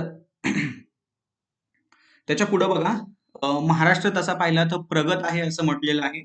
त्यामध्ये कृषीबद्दल बरीचशी प्रगती झालेली आहे. औद्योगिक दृष्टिकोनातून प्रगती आहे. एक ट्रँगल जो आहे किंवा एक त्रिकोण म्हणूया आपण, तो खूपच विकसित झालेला आहे. हा त्रिकोण कोणता आहे तर मुंबई, पुणे आणि नाशिक या त्रिकोणामध्ये मोठ्या प्रमाणात औद्योगिक विकास झालेला आपल्याला पाहायला मिळतो. त्यानंतर उत्पादन मोठ्या प्रमाणात आहे, व्यापार सुद्धा होतो, वाहतूक सुद्धा मोठ्या प्रमाणात आहे. कारण या ठिकाणी एक जे बंदर आहे, मुंबई बंदर आणि त्याला जोडून असलेल्या नावासेवा, याच्यामुळे मोठ्या प्रमाणात वाहतूक सुद्धा आहे, व्यापार सुद्धा वाढायला लागलेला आहे, उत्पादन सुद्धा वाढतं, औद्योगिक क्षेत्राचा सुद्धा विकास झालेला आहे आणि कृषीमध्ये सुद्धा प्रगती केलेली आहे. आणि विशेषतः शैक्षणिक दृष्टिकोनातून आणि सांस्कृतिक दृष्टिकोनातून सुद्धा हा महाराष्ट्र जो आहे तो अग्रेसर मानला जातो. जसं पुणे याला शिक्षणाचं माहेरघरच समजलं जातं. अशी काही महत्वाची जी वैशिष्ट्ये आहेत ती सुद्धा तुम्ही या ठिकाणी समजावून घेतली पाहिजे. आणि या दृष्टिकोनातून हा आपण महाराष्ट्र जो आहे तो समजावून घेतोय. कारण तुम्ही बघा की हा सर्व देश याच्यामध्ये महाराष्ट्र प्रगत असल्यामुळं या महाराष्ट्रातील लोकांची मायग्रेटची संख्या जी आहे, स्थलांतरित लोक जे आहेत, महाराष्ट्रातले दुसऱ्या राज्यामध्ये खूप कमी जातात. पण दुसऱ्या राज्यातले महाराष्ट्रामध्ये खूप राहायला येतात. जसं आता लॉकडाऊनच्या पिरियडमध्ये तुम्हाला कळलं असेल, की राजस्थानमधून लोक आलेले आहेत, यूपी मधून लोक सुद्धा आलेले आहेत, बिहारी लोक सुद्धा या महाराष्ट्रामध्ये येतात आणि उद्योगधंदे मिळवण्याचा प्रयत्न करतात. पण महाराष्ट्रातले खूप कमी लोक जे आहेत, की जे बाहेर जाऊन आपला व्यवसाय थाटतात. अशी संख्या का कमी आहे? तर याचा अर्थ असा असतो, की महाराष्ट्रामध्येच मुळात संधी जास्त आहे. दुसऱ्या राज्यामध्ये त्याच्यापेक्षा कमी संधी आहेत. त्यामुळे इथून दुसरीकडे जाणाऱ्या लोकांचं प्रमाण थोडंसं कमी असू शकतं. तर यासाठी ही जी माहिती आहे ती थोडीशी जवळ ठेवण्याचा प्रयत्न करा. त्यानंतर बघा आपल्या मूळ पॉइंटकडे येऊया. हा जो शब्द बनलेला आहे महाराष्ट्र, या महाराष्ट्र शब्दाची व्युत्पत्ती कशी झाली आणि त्याचा अर्थ काय होतो, याच्यावरती आपल्याला डिस्कशन करायचं आहे. आता मी खरं याच्यामध्ये जास्त तुम्हाला बोलणार नाहीये आणि जास्त तुम्ही त्याच्यावरती भर देऊ नका. अगदी थोडक्यात लक्षात ठेवण्याचा प्रयत्न करा आणि आपण मग कन्सेप्च्युअल अभ्यासाकडे जाऊया. हा जो महाराष्ट्र शब्द आहे, या शब्दाबद्दल काही विद्वानांमध्ये एकमत होत नाही किंवा त्यांच्यामध्ये मतभिन्नता होते. कारण त्यांना असं वाटतं, की काही म्हणतो हा महाराष्ट्र शब्द या पद्धतीने तयार झालेला आहे. हा दुसरा म्हणतो तुला काही समजत नाहीये. मी सांगतो त्या पद्धतीने तयार झालेला आहे. तिसरा म्हणतो तुम्हाला दोघांनाही काही समजत नाहीये. मी सांगतो त्या पद्धतीने तयार झालेला आहे आणि मग इथं मात्र यांच्यामध्ये मतभिन्नता तयार होते. पण तरी पण आपल्या आपल्या परीनं या शब्दाबद्दल आणि त्याच्या निर्मितीबद्दल आणि अर्थाबद्दल त्या ठिकाणी विचार मांडण्याचा प्रयत्न केलेला आहे. तो विचार काय आहे हा आपल्याला समजावून घ्यायचा आहे. तर बघा या ठिकाणी 5वं शतक आणि 6वं शतक याच्यामध्ये काय झालं, की हा जो महाराष्ट्र शब्द आहे, याचा जो काही महाराष्ट्र शब्द या संज्ञेचा आढळ आपल्याला पहिल्यांदा आढळ म्हणजे दिसणे, आढळून येणे. तर पहिल्यांदा आपल्याला दिसून येतो. आता शतक समजतं ना तुम्हाला? सध्या जे शतक चालू आहे ते कोणतं आहे? 21वं शतक चालू आहे. तर कोणत्या शतकामध्ये महाराष्ट्र शब्द जे आहे ते पूर्ण संज्ञेने आढळतो? तर 5वं शतक आणि 6वं शतक. 5व्या आणि 6व्या शतकामध्ये हा शब्द जो आहे तो पूर्ण संज्ञेने आढळतो. आता याच्यामध्ये उल्लेख कुठे आहे? तर मराठी म्हणजे महाराष्ट्र उल्लेख न करता मराठी असा उल्लेख जो आहे, ते सातवाहन होते राज्यकर्ते यांच्या लेखामध्ये. तसेच जी उत्तरकालीन काही नाणी होती याच्यावरती हा मराठी हा शब्द आढळतो आणि मराठी म्हणजेच काय? महा म्हणजे महान आणि राठी म्हणजे राती किंवा रथ या अर्थाने तो शब्द वापरलेला आहे. म्हणजेच काय? तर महान रथचालक जो दक्षिणेकडील कुशल लढाऊ सैनिकांच्या संदर्भात वापरला जात होता आणि यानुसार त्याचा उल्लेख जो आहे तो मराठी असा केला होता. तुम्हाला या ठिकाणी प्रश्न काय विचारतील, की मराठी या शब्दाचा अर्थ काय होतो? तर काय सांगणार तुम्ही? महा म्हणजे महान आणि राठी म्हणजे राती किंवा रथ. म्हणजेच काय? महान रथचालक अशा पद्धतीनं महाराठी या शब्दाचा अर्थ होतो आणि तो शब्द वापरलेला कुठे आहे तर सातवाहन यांनी वापरलेला आहे आणि उत्तरकालीन काही नाणी आहेत त्यांनी सुद्धा वापरलेला आहे. अशा पद्धतीने या स्टेटमेंट संदर्भात डिटेल माहिती लक्षात ठेवा. त्यानंतर त्याच्या पुढे महावंश. या बौद्ध ग्रंथामध्ये याचा उल्लेख जो आहे तो महारक्त असा केलेला आहे. तुम्हाला या ठिकाणी प्रश्न विचारतील की महावंश हा जो बौद्ध ग्रंथ आहे त्याच्यामध्ये महाराष्ट्राचा उल्लेख कोणत्या अर्थाने आढळतो, कोणता आढळतो, शब्द काय वापरलेला आहे आणि ऑप्शन वेगवेगळे दिलेले असतील तर या ठिकाणी उत्तर लिहायचं. त्या ठिकाणी जो शब्द वापरलेला आहे तो कोणता आहे, तर महारक्त असा शब्द आहे. त्यानंतर बघा त्याच्या पुढे भारतवर्षातील मूळ रहिवासी या ग्रंथात जो पोपार्ट यांनी महाराष्ट्राला काय संबोधलेलं आहे, तर मल्ल राष्ट्र असं संबोधलेलं आहे. परत एकदा बघा, भारतवर्षातील मूळ रहिवासी या ग्रंथामध्ये ओपाट यांनी महाराष्ट्राला मल्ल राष्ट्र असं संबोधलेलं आहे. आणि मल्ल राष्ट्र म्हणजेच काय, तर मल्ल लोकांचे राष्ट्र. मल्ल म्हणजे मार आणि किंवा मार किंवा त्यालाच आपण महार किंवा महार असं म्हणतो. अशा अर्थानं त्या ठिकाणी तो शब्द जो आहे तो वापरलेला आहे. म्हणजे एकंदरीत काय, तर या लोकांना त्यांनी संबोधून किंवा लोकांना समोर ठेवून त्याला त्यांनी मल्ल राष्ट्र असं म्हटलं होतं. तेव्हा मल्ल राष्ट्र व महाराष्ट्र हे एकाच अर्थानं प्रचलित असलेले शब्द होते. त्यानंतर त्याच्या पुढे वर्माचा सेनापती, श्रीधर वर्माचा सेनापती सत्यनाग त्यांनी त्याच्या शिलालेखामध्ये, शिलालेख कधीचा आहे तर 365च्या दरम्यान इथं उल्लेख सापडतो आपल्याला. त्यांनी स्वतःला काय म्हटलेलं आहे, तर महाराष्ट्र प्रमुख असं त्यांनी आपल्या स्वतःला उल्लेख केलेला आहे. किंवा श्रीधर वर्माचा सेनापती सत्यनाग यांनी त्यांच्या शिलालेखामध्ये स्वतःला महाराष्ट्र प्रमुख अशा पद्धतीने वर्णन केलेलं आहे आणि त्यांचा शिलालेख कुठं सापडतो, ते एरन या ठिकाणी सापडतो. म्हणजे इथेही दोन प्रश्न बनतात. सत्यनाग यांनी त्याच्या शिलालेखामध्ये स्वतःला काय संबोधलेलं आहे, तर महाराष्ट्र प्रमुख असं संबोधलेलं आहे आणि हा शिलालेख कुठं आहे, तर एरन या ठिकाणी आहे. त्यानंतर त्याच्या पुढे गेल्यानंतर राघव भांडारकर यांच्यामध्ये जे अशोकाचं राज्य होतं त्या अशोकाच्या शिलालेखामध्ये दक्षिणेतील रठ्ठ लोकांना राष्ट्रिक असं म्हणत आणि त्याचं संस्कृत रूप जे आहे ते राष्ट्रिक असं होतं. राष्ट्रिक आणि इथं स्ट्रिक असे जो काही फरक आहे तो सुद्धा तुम्ही थोडं लक्षात घेऊ शकता. आणि राजाराम शास्त्री भागवत यांच्यामध्ये संस्कृत नाटकामध्ये येणारा मरहट्ट हा जनवाचक शब्द मराठा शब्दाची प्रकृती दर्शवतो आणि मराठा म्हणजे मरता त भाटता. म्हणजे या ठिकाणी मरता त भाटता म्हणजे मोडेन पण वाकणार नाही अशा पद्धतीचा जो शब्द वापरला जातो की नाही, तशा पद्धतीनं या मरहट्ट या जनवाचक शब्दाचा अर्थ या ठिकाणी राजाराम शास्त्री भागवत यांनी त्यांच्या संस्कृत नाटकामध्ये येणारा मरहट्ट हा जनवाचक शब्द याची आपल्याला थोडासा अर्थ किंवा व्युत्पत्ती दर्शवतो अशा पद्धतीचे एक स्टेटमेंट या ठिकाणी लक्षात ठेवायला पाहिजे. त्यानंतर महामहोपाध्याय पांडुरंग वाकाने यांच्या मते महान राष्ट्र यावरून महाराष्ट्र शब्दाची उत्पत्ती झालेली असावी असं मत या काने यांनी व्यक्त केलेलं आहे. त्यानंतर महाराष्ट्र हे नाव वंशावरून किंवा जातीवरून नव्हे तर देशाच्या विस्तारावरून पडलेलं आहे असंही काही जणांचं मत आहे. आणि विस्तारावरून नावं देण्याची प्रथा होती त्यावरूनच ते दिलेलं असावं असंही काही जणांचं म्हणणं आहे. आणि हा एक सर्वग्राह्य किंवा सर्वांनी मानलेली एक संकल्पना सुद्धा या ठिकाणी ग्राह्य धरली जाते. पण इसवी सन पूर्व 300च्या सुमारास हे महाराष्ट्र नाव पडलेलं असावं अशी सुद्धा काही विचारसरणी आहे. आणि पुढे गेल्यानंतर 1 मे 1960 पर्यंत महाराष्ट्र हे नाव नव्हतंच खरं तर. त्याच्या अगोदर बॉम्बे किंवा मुंबई स्टेट या नावाने आपण त्याला ओळखत होतो. 1 मे 1960ला स्वतंत्र महाराष्ट्र निर्माण झाला आणि इथून पुढं हे महाराष्ट्र नाव जे आहे ते त्याला मिळालं. तर अशा पद्धतीने काही स्टेटमेंट मी तुम्हाला दिलेले आहेत. जेवढे जमतील तेवढे लक्षात ठेवा. नाहीच लक्षात राहिले तर काही प्रश्न नाही. याच्यावरती आतापर्यंत खूप कमी प्रश्न आलेले आहेत. इथून पुढे मात्र तुमचे प्रश्न जे आहेत तुम्हाला थोडंसं गांभीर्यानं बघावं लागेल आणि ते लक्षात सुद्धा ठेवावे लागतील. बघा या ठिकाणी 1 मे 1960 पण त्याच्या अगोदर आपण या ठिकाणी ब्रिटिश भारत जो होता तो आपल्याला समजावून घ्यायचा आहे. ब्रिटिश भारत तुम्हाला माहिती असेल की जसं युरोपमधील एक सत्ताधीश भारतामध्ये सुद्धा आले आणि त्यांनी भारत आपला ताब्यामध्ये घेऊन या भारतावरती राज्य केलेलं आहे.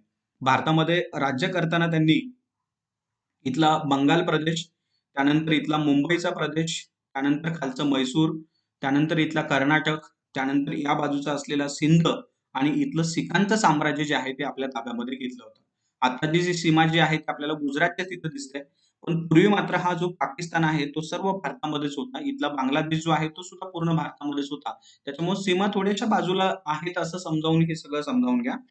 तर याच्यामध्ये निर्मितीच्या टप्प्यांमध्ये एवढे 5 टप्पे तुम्हाला या ठिकाणी लक्षात घ्यावे लागतील. पहिला आहे मुंबई इलाका, ज्याला इंग्लिशमध्ये बॉम्बे प्रेसिडेन्सी असं म्हटलं जातं. जे कालावधी जो आहे तो 1843 पासून 1936 पर्यंत आहे. त्यानंतर दुसरा टप्पा मुंबई प्रांत, त्याला बॉम्बे प्रोव्हिन्स असं म्हणतो आहे. 1927 पासून 1950 पर्यंतचा हा टप्पा आहे. नंतर मुंबई राज्य, ज्याला बॉम्बे स्टेट असं म्हणतोय, 1950 पासून 1956 पर्यंत. त्यानंतर द्विभाषिक मुंबई राज्य 1956 पासून 1960 पर्यंत. आणि नंतर स्वतंत्र महाराष्ट्र, मुंबईसह स्वतंत्र महाराष्ट्र 1 मे 1960 ला निर्माण होतोय, जो सध्या सुद्धा त्याच पद्धतीने आहे. अशा पद्धतीने एकूण हे 5 टप्पे आपल्याला समजावून घ्यायचे आहेत. आणि हे सर्व टप्पे जे आहेत ते कुठले आहेत? अगोदरचे टप्पे आहेत ब्रिटिश काळातले आणि नंतरचे आहेत ते स्वातंत्र्य उत्तर भारतातले आहेत. स्वातंत्र्य उत्तर भारत म्हणजे कुठून येईल? तर हे जे मुंबई राज्य आहे, इथून खालचे हे स्वातंत्र्य उत्तर टप्पे आहे आणि हे स्वातंत्र्याच्या अगोदरचे म्हणजे ब्रिटिश भारतातले. आता ब्रिटिश भारतामध्ये त्यांनी 2 टप्पे सांगितले. एक आहे मुंबई इलाका, म्हणजे आपण या ठिकाणी जर सुरुवात केली आणि इथं जर 1 मे 1960 मानलं, तर याच्यामध्ये टप्पे आहे. तो पहिला जो आहे तो मुंबई इलाका दिसतो. दुसरा जो आहे तो मुंबई प्रांत दिसतो. तिसरं जे आहे ते मुंबई राज्य दिसतं. चौथा जो आहे तो द्विभाषिक मुंबई राज्य दिसतं. आणि 5वं जो सध्या सुद्धा चालू आहे महाराष्ट्र राज्य किंवा 1 मे 1960 पासून. म्हणजे इथं खरं काय तर इथं 1843 1843 मध्ये काय झालेलं आहे हे मी तुम्हाला पुढे सांगेलच. फक्त एवढे टप्पे जे आहेत ते स्वतंत्रपणे या पद्धतीने लक्षात ठेवा. त्या डेट आहेत. इथलं हे साल मी तुम्हाला सांगेल. त्यानंतर इथलं हे साल आपण समजावून घेऊ. हे साल समजावून घेऊ. त्यानंतर इथलं हे साल समजावून घेऊ आणि नंतर हे साल समजावून घेऊ आणि मग शेवटी आपण आपल्या सध्याच्या महाराष्ट्रापर्यंत येतो. बघा याच्यामध्ये डिटेल काय आहे. पहिला पॉइंट मुंबई इलाका, ज्याला बॉम्बे प्रेसिडेन्सी असं म्हटलेलं आहे आणि कधीपासून आहे तर 1843 पासून 1936 पर्यंत आहे. आता या ठिकाणी बघा काय सांगायचं आहे की जो भारत आहे, भारताचा मॅप तर तुम्ही पाहिलेलाच असेल, नसेल तर व्यवस्थित पाहून घ्या. इथला हा बंगालचा प्रदेश, इथून ब्रिटिशांनी खरं तर राज्य ताब्यात घ्यायला सुरुवात केली. जसं दुहेरी शासन पद्धती 1765 किंवा प्लासीची लढाई, बक्सरची लढाई हे सगळं तुम्ही अभ्यासलं असेल. कर्नाटक युद्ध अभ्यासलं असेल, म्हैसूर अभ्यासलं असेल, त्यानंतर मराठी अभ्यासले असतील, सिंधचा प्रदेश अभ्यासला असेल आणि शिखांचा प्रदेश सुद्धा अभ्यासला असेल. जसं या ठिकाणी या मराठा प्रदेशामध्ये पेशव्यांच्या राज्यामध्ये 1818 ला ब्रिटिशांची एक लढाई झाली. त्याला इंग्रज आणि मराठी यांच्यामधलं तिसरं युद्ध मानलं जातं. ज्यावेळी दुसरा बाजीराव होता त्याला हरवलं आणि मोठी असं बॉम्बेचा एक भाग त्यांनी बनवला होता. पण पुढे मात्र 1843 मध्ये हा जो बाजूचा प्रदेश आहे त्याला सिंध प्रदेश, अमीरांचा सॉरी जे बलुची आहेत त्या ठिकाणी बलुचिस्तानचे अमीरकर या नावाने सुद्धा ओळखलं जातं. त्यांचा प्रदेश सुद्धा त्यांनी आपल्या ताब्यामध्ये घेतला आणि ताब्यात घेतल्यानंतर त्यांनी काय केलं, हा जो खालचा बॉम्बेचा भाग जो आहे त्या बॉम्बेच्या भागाला त्यांनी तो प्रदेश जो आहे तो जोडला आणि नंतर मात्र पंजाब सुद्धा त्यांनी ताब्यात घेतला होता. तर मला सांगायचं काय, मी फक्त या ठिकाणी त्या सिंध बद्दल बोलेन. बघा या ठिकाणी ऑगस्ट 1843 मध्ये, आता हे ऑगस्ट वगैरे काही लक्षात ठेवण्याची गरज नाही, फक्त 1843 जरी लक्षात ठेवलं तरी चालेल. 1843 मध्ये जो नेपियर आहे त्या नेपियरनं काय केलं, हे बलूच जे आहे त्यांना पराभूत केलं. आता बलुची म्हणजेच कोण? जसं महाराष्ट्रामध्ये मराठे होते किंवा आपण पेशवे म्हणूया, जसं पेशव्यांना इंग्रजांनी हरवलं तसं या ठिकाणी या सिंध प्रदेशामध्ये कोण होतं तर बलुची नावाची जमात जी आहे ती बलुची नावाची जमात त्या प्रदेशामध्ये राज्य करत होती आणि या बलुची जमातीला या नेपियरनं हरवलं आणि हा सिंध प्रदेश आपल्या ताब्यामध्ये घेतला आणि तो ताब्यात घेऊन त्यांनी ब्रिटिश प्रांताला तो जोडला. ब्रिटिश प्रांताला कधी जोडला तर 1843 मध्ये जोडला आणि ब्रिटिश प्रांत मग कोणता होता त्यावेळी तर बॉम्बे. हा जो खालचा बॉम्बे आहे त्या बॉम्बेलाच त्यांनी हा सिंध प्रदेश जो आहे तो जोडला आणि एकत्रित ते राज्य करू लागले. राज्य करताना त्यांनी बॉम्बे इलाख्याचं रूपांतर बॉम्बे व सिंध इलाखा यामध्ये केलं होतं. म्हणजे अगोदर फक्त हा बॉम्बेचाच भाग होता, पण नंतर मात्र सिंध सुद्धा त्याला जोडला. त्यामुळे 2 प्रदेश एकत्र म्हणून बॉम्बे व सिंध इलाखा त्या पद्धतीने त्याचं नाव होतं. ते पुढे 1936 पर्यंत राहिलं. 36 मध्ये मात्र हा सिंध काढून घेतला आणि फक्त बॉम्बे पर्यंत राहिला. काढून घेण्याची कारणं कुठे सापडतात? 1885 मध्ये काँग्रेस निर्माण झालेली आहे. काँग्रेसची स्थापना झालेली आहे आणि काँग्रेसची स्थापना झाल्यानंतर पुढे काँग्रेसची एक मागणी सुद्धा होती की बॉम्बे प्रांतातून हा सिंध प्रांत वेगळा करा आणि ज्यावेळी ब्रिटिशांनी 1935 चा कायदा करायचं ठरवलं त्यावेळी हा सिंध प्रदेश जो आहे तो वेगळा केला होता. स्वतंत्र सिंध प्रांत त्यांनी निर्माण केला. ज्यावेळी ब्रिटिश भारतातून जात होते त्यावेळी 11 प्रांत त्यांनी निर्माण केले होते. तो 11वा प्रांत होता तो सिंधच होता. म्हणजे अगोदर हा सिंध कुठे होता या बॉम्बेमध्ये समाविष्ट होता, पण त्यांनी हा सिंध प्रदेश बाजूला केला आणि हा 11वा प्रांत त्यांनी निर्माण केला होता. तुम्हाला विचारतील इतिहासामध्ये, की 11 प्रांत होते, 11वा प्रांत कोणता, कधी निर्माण झाला होता वगैरे वगैरे, याची माहिती तुम्हाला इतिहासासाठी सुद्धा उपयोगी असेल. त्यानंतर हा जो इलाका होता, कोणता इलाका? बॉम्बे आणि सिंधचा इलाका. त्याची राजधानी जी आहे ती मात्र बॉम्बेला होती. आणि या इलाख्यामध्ये एकूण 4 प्रांत केले होते. त्यामध्ये पहिला होता अहमदाबादचा प्रांत, दुसरा होता पुण्याचा प्रांत, तिसरा होता बेळगावचा आणि चौथा होता कराची. अशा पद्धतीने 4 प्रांत त्याच्यामध्ये समाविष्ट होते आणि या 4 प्रांतावरती प्रत्येकी एक असे 4 कमिशनर त्यांनी नेमले होते. तुम्हाला विचारतील की बॉम्बे आणि सिंध हा जो इलाका होता याचे एकूण किती प्रांत केले होते? तर एकूण 4 प्रांत केले होते आणि त्या ठिकाणी 4 कमिशनर काम करत होते. 4 प्रांत कोणते? तर एक अहमदाबाद, त्यानंतर 2 पुणा, त्यानंतर 3 बेळगाव, त्यानंतर 4 कराची. अशा पद्धतीने हे 4 प्रांत आहेत आणि 4 प्रांतांमध्ये मिळून एकूण 24 जिल्ह्यांचा समावेश होता. हे दोन्ही पीठ मला महत्वाचे वाटतात, मी आयएमपी करेन. आता इथं 24 जिल्हे तुम्ही नाही लक्षात घेतले तरी चालतील, पण संख्या मात्र 24 होती आणि प्रांत मात्र 4 होते आणि 4 प्रांत सॉरी इलाके मात्र 4 होते. इलाख्यातील 4 प्रांतात मिळून हे 24 जिल्हे होते, असं स्टेटमेंट लक्षात ठेवा. हे 4 कोणते? तर अहमदाबाद, पुणा, बेळगाव आणि कराची. हे पण मला महत्वाचे वाटतात, हे पण तुम्ही लक्षात ठेवा. कुठं आहेत तर मी मॅपमध्ये या ठिकाणी दाखवले सुद्धा आहेत. ही भारताची पश्चिम किनारपट्टी आहे. या ठिकाणी हा खाली जाईल असा आणि मग इकडून पुन्हा वरती येईल. जिथं खाली हा कर्नाटकचा राहिलेला भाग येईल, इथं सध्याचा केरळ येईल आणि इकडचा हा तामिळनाडू आणि मग वरचा या ठिकाणी तुमचा सध्याचा आंध्र प्रदेश, तेलंगणा, इथला आपला हा महाराष्ट्र. अशा पद्धतीची ही रचना मी तुम्हाला पुढे-पुढे सांगणारच आहे. पण सध्या मात्र थोडं ॲडजस्ट करा. जसं तुम्ही पुढे जाल, तसं या सगळ्या गोष्टींची रूपरेखा तुमच्यासमोर येणारच आहे.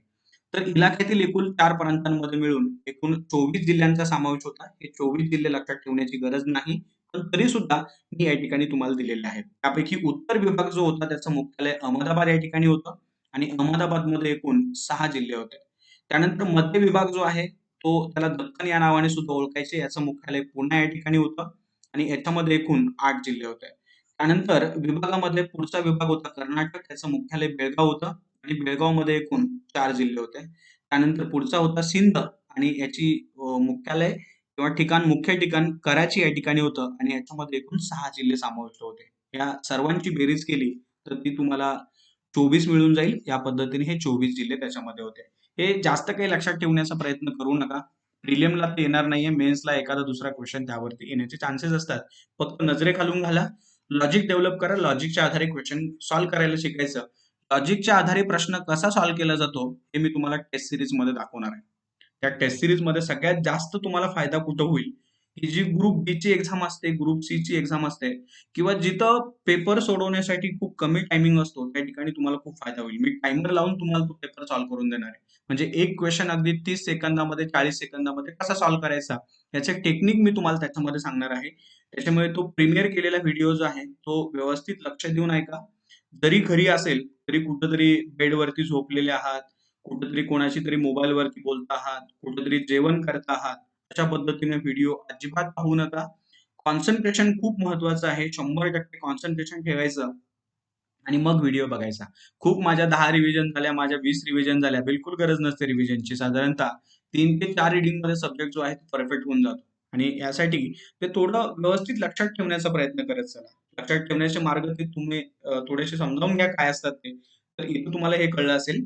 त्यानंतर सेकंड पार्ट मुंबई प्रांत, जो 1837 पासून 1950 पर्यंत आहे.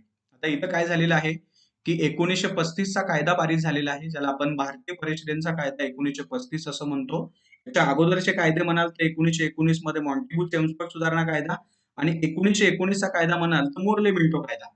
आता हे मोर्ले मिंटो कोण आहेत? एक आहे भारताचा गव्हर्नर आणि दुसरा आहे भारत मंत्री. इथेही तसंच आहे. त्यांच्या नावाने हे कायदे पारित झाले होते आणि 1935 चा कायदा जो आहे त्याला भारतीय परिषदेचा कायदा 1935 असं म्हटलं जातं. खूप महत्वाचं आहे, कारण भारताची जवळपास 75% घटना या 1935 च्या कायद्यावरतीच अवलंबून आहे. बघा आजही बरेचसे प्रशासकीय शब्द असतील, रचना असेल, आजही आपण ब्रिटिशकालीन वापरतो. त्याची कारणंही भरपूर आहेत, की बरेच दिवस आपल्यावरती या ब्रिटिशांनी राज्य केलेलं आहे. सुरुवातीला ही ईस्ट इंडिया कंपनी होती आणि नंतर मात्र ब्रिटनची राणी किंवा ब्रिटनची पार्लमेंट भारतावरती राज्य करत होती. हे मी तुम्हाला इतिहासामध्ये समजावून सांगणारच आहे. 1935 चा कायदा इथं मी सांगितल्याप्रमाणे लक्षात ठेवा. ही काँग्रेसची मागणी होती, हा सिंध प्रदेश बॉम्बेमधून वेगळा करा. यानुसार हा वेगळा करण्यात आला आणि ब्रिटिशांनी त्याला 11व्या प्रांताचा दर्जा दिला. त्यानुसार काय झालं बघा, 1937 मध्ये सिंध व बॉम्बे इलाक्याचं विभाजन केलं. विभाजन करणं हा शब्द तुम्हाला कळत असेल, वेगळं केलं आणि त्यांना स्वतंत्र प्रांताचा दर्जा दिला. हे विभाजन जे आहे ते 1941 पासून अंमलात आलं होतं. इथं लक्षात ठेवा, 37 मध्ये हे विभाजन केलं आणि 1941 मध्ये ते अंमलात आलं. त्यानंतर बॉम्बे प्रांतात सध्याच्या उत्तर कर्नाटकमधील 4 मराठी भाषिक जिल्हे तसेच गुजरात, सौराष्ट्र यांचा सुद्धा समावेश होता. म्हणजे जो बॉम्बे प्रांत निर्माण केला होता, त्या बॉम्बे प्रांतामध्ये सध्याचा जो कर्नाटक आहे त्याच्यामध्ये उत्तर कर्नाटकमधील 4 मराठी भाषिक जिल्हे, त्याचबरोबर गुजरातचा काही भाग, सौराष्ट्र या सर्वांचा समावेश या बॉम्बे प्रांतामध्ये होता. फक्त वेगळं काय केलं त्यांनी, सिंध वेगळा केला आणि मुंबई किंवा हा जो बॉम्बे प्रांत आहे, त्या बॉम्बे प्रांतामध्ये 4 प्रशासकीय विभाग जे आहेत ते निर्माण केले होते. 4 प्रांतांची मुख्यालय कुठे होती? एक होतं बेळगावला, त्यानंतर दुसरं होतं पुण्याला, त्यानंतर तिसरं होतं बॉम्बेला आणि चौथं होतं अहमदाबादला. म्हणजे ज्यावेळी सिंध आणि मुंबई एकत्र होते, त्यावेळी सुद्धा त्यांचे 4च या ठिकाणी प्रशासकीय विभाग होते आणि इथं सुद्धा किती आहेत? 4च आहेत. 4 कोणते? तर या ठिकाणी इथं मात्र थोडा बदल दिसतो आहे. तो तुम्ही या ठिकाणी पाठीमागच्या स्लाइडवरती जाऊन ते लक्षात ठेवा. त्यानंतर या बॉम्बे प्रांतासाठी बॉम्बे प्रांतासाठी ज्यावेळी निवडणुका झाल्या होत्या 1935च्या कायद्यानुसार, या 1935च्या कायद्यानुसार 1937 मध्ये प्रांतांसाठी निवडणुका झाल्या होत्या.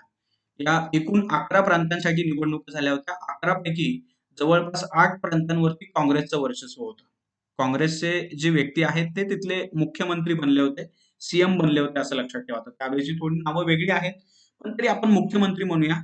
म्हणजे जसं आज राज्याचा प्रमुख, महाराष्ट्र राज्याचा प्रमुख सीएम म्हणून कोण काम करत आहे? तो उद्धवजी ठाकरे करत आहेत. किंवा अजून दुसऱ्या राज्यांमध्ये कोण-कोण प्रमुख आहेत ते ते तुम्हाला माहितीच आहे. तर किंवा महाराष्ट्रामध्ये उद्धव ठाकरेंच्या अगोदर कोण होतं? तर देवेंद्रजी किंवा देवेंद्र फडणवीस होते. फडणवीसच्या अगोदर कोण होते? अशोकराव चव्हाण होते. त्यानंतर अशोकराव चव्हाणच्या अगोदर कोण होते? तर अशा पद्धतीने ही नावं जी आहेत ती अगदी फॅमिलिअर होतील, ओळखीचे होतील. या पद्धतीने थोडं त्या नावांशी जोडण्याचा प्रयत्न करा. एक्झाम सहज तुम्हाला निघून जाते. अजिबात अवघड क्वेश्चन नसतात.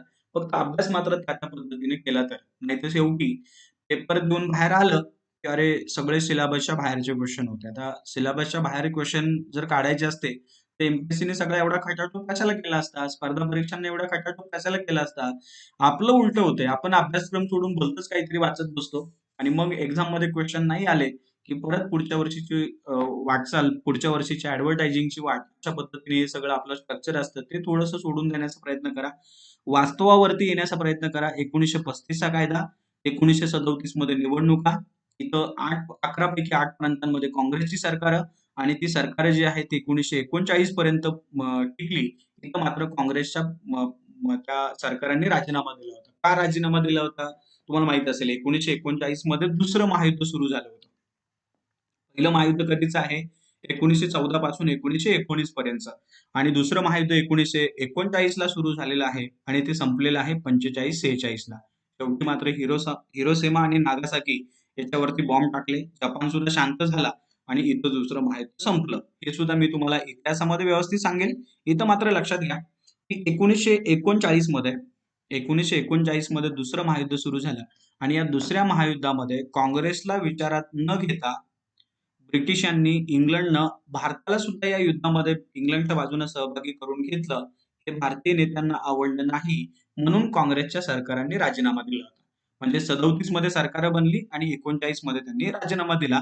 हा पाठीमागे एसटीआयच्या एक्झामला एक आलेला क्वेश्चन आहे. तर बघा याच्याकडे मला जास्त जायचं नाही. थोडासा हिस्टॉरिकल अँगल आहे म्हणून मी तुम्हाला हिस्ट्री सांगतो आहे. पण मला जास्त इंटरेस्ट इथं भूगोलमध्ये आहे. मी तुम्हाला आपल्या टॉपिककडे घेऊन जातो आहे. पण थोडी पार्श्वभूमी समजावून घेण्याचा प्रयत्न करा. आता इथं मात्र 1937 मध्ये ज्यावेळी पहिल्या निवडणुका झाल्या, त्यावेळी तिथं काँग्रेसची सत्ता आली आणि काँग्रेसचे नेते बाळ गंगाधर खेर हे मुंबई प्रांताचे मुख्यमंत्री बनले. म्हणून आपण या ठिकाणी लक्षात ठेवू शकतो. तुम्हाला जर प्रश्न विचारला, मुंबई प्रांताचे पहिले मुख्यमंत्री कोण? तर तुम्ही उत्तर काय देणार या ठिकाणी? बाळ गंगाधर खेर. कधी आहे? तर 1937 मध्ये आहे. व्यवस्थित प्रश्न समजावून घ्या. प्रश्न फिरून विचारलेले असतात. पुढं 1939 मध्ये युद्ध झालं. दुसरं महायुद्ध सुरू झालं. त्यामुळे तिथं मात्र त्यांनी राजीनामा दिला आणि पुढच्या निवडणुका 1946 मध्ये झाल्या होत्या. इथं 46 मध्ये पुन्हा काँग्रेसच सत्तेवरती आली आणि ज्यावेळी काँग्रेस सत्तेवरती आली त्यावेळी त्यांनी मात्र काय केलं की 1946 ते 52 या कालखंडासाठी पुन्हा हे जे बाळ गंगाधर खेर जे आहेत त्यांनाच त्या ठिकाणी मुख्यमंत्री म्हणून नेमण्यात आलं. म्हणजे या ठिकाणी जो काही मुंबई प्रांत आहे त्या मुंबई प्रांताचे पहिले आणि मुंबई प्रांताचे दुसरे दोन्ही ठिकाणी मुख्यमंत्री म्हणून कोणी काम केलेलं आहे तर बाळ गंगाधर खेर यांनीच केलेलं आहे. तुम्हाला विचारतील 1935च्या कायद्यानुसार कोणी काम केलं? 1937 मध्ये निवडणुका झाल्या, इथं बाळ गंगाधर टिळक नाही हा, लक्षात ठेवा, नाही तर टिळकांच्या नावानं परत उदो उदो व्हायचं आणि हा ऑप्शन बाजूलाच राहायचा असं काही करू नका. बाळ गंगाधर खेर म्हणतोय मी. हा, 35च्या कायद्यानं 37 मध्ये निवडणुका झाल्या, तेच निवडून किंवा त्याच ठिकाणी मुख्यमंत्री बनले. 46 मध्ये पुन्हा निवडणुका झाल्या, पुन्हा त्यांनाच मुख्यमंत्री बनवण्यात आलं आणि कारभार पुढे त्यांनी कधीपर्यंत पाहिला तर 52 पर्यंत पाहिला. आता मात्र पक्क झालं असेल. एवढं सांगितल्यानंतर लक्षात राहायला पाहिजे. लक्षात नसेल राहत तर कॉन्सन्ट्रेशन थोडंसं लूज आहे. डोक्यात जे इतरत्र विचार भरकटत आहेत, इतर विचार चाललेले आहेत ते थोडे काढून टाका. ते सांगतो आहे ते लक्षात राहील. इथपर्यंत कळलं ना तुम्हाला? त्याच्यानंतर पुढे बघा.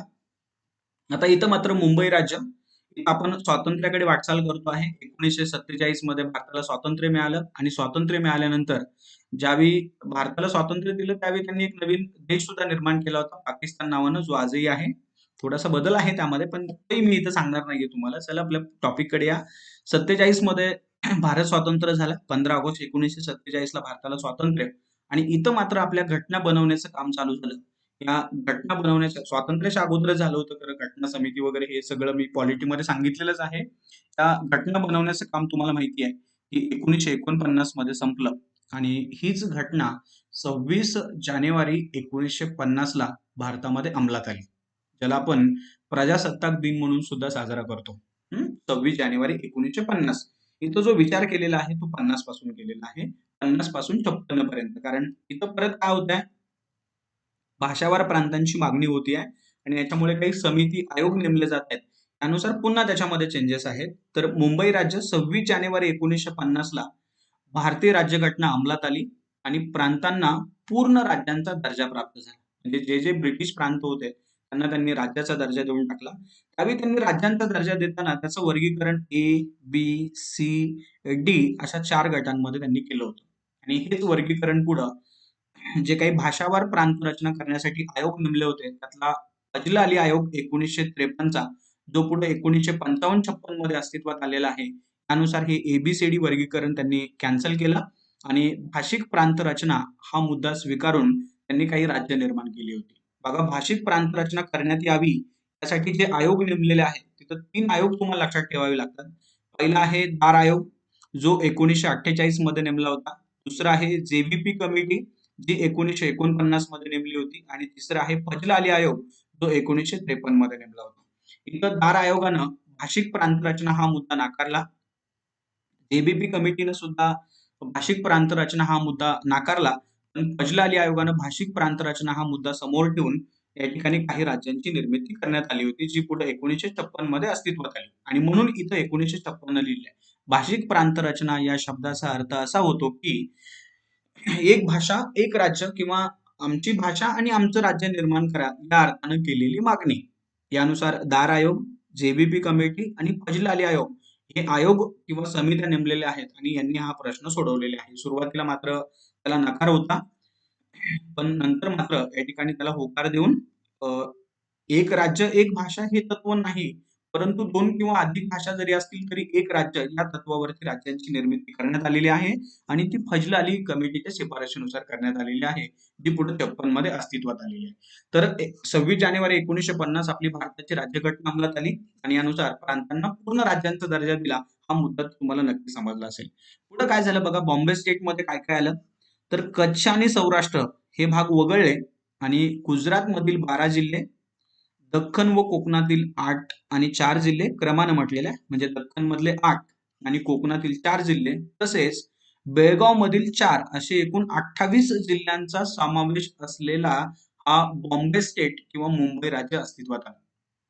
म्हणजे बघा, इथून ही जी पॉइंट दिसते ना, 1950 ला आताचा जो महाराष्ट्र आहे तो या पद्धतीने नव्हता, तर तो या पद्धतीने होता. आजचा महाराष्ट्राचा मॅप तुम्हाला वेगळा दिसेल. तर इथं मात्र काय म्हटलेलं आहे की कच्छ आणि सौराष्ट्र वगळून, म्हणजे कच्छ आणि सौराष्ट्र हे भाग त्याच्यामध्ये नव्हते.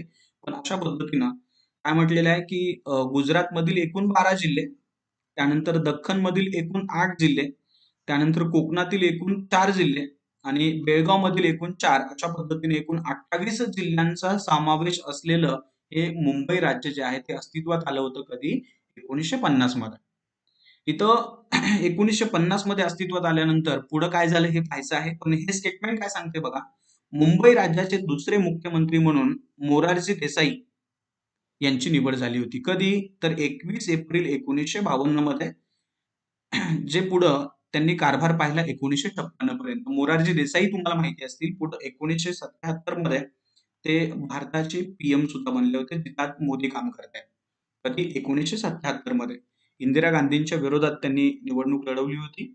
एक जनता पक्ष नावाचा पक्ष सुद्धा काढला होता आणि यानुसार ते पीएम बनले होते. पण त्या अगोदर हे मोरारजी देसाई या मुंबई राज्याचे मुख्यमंत्री म्हणून सुद्धा त्यांनी काम केलेलं आहे.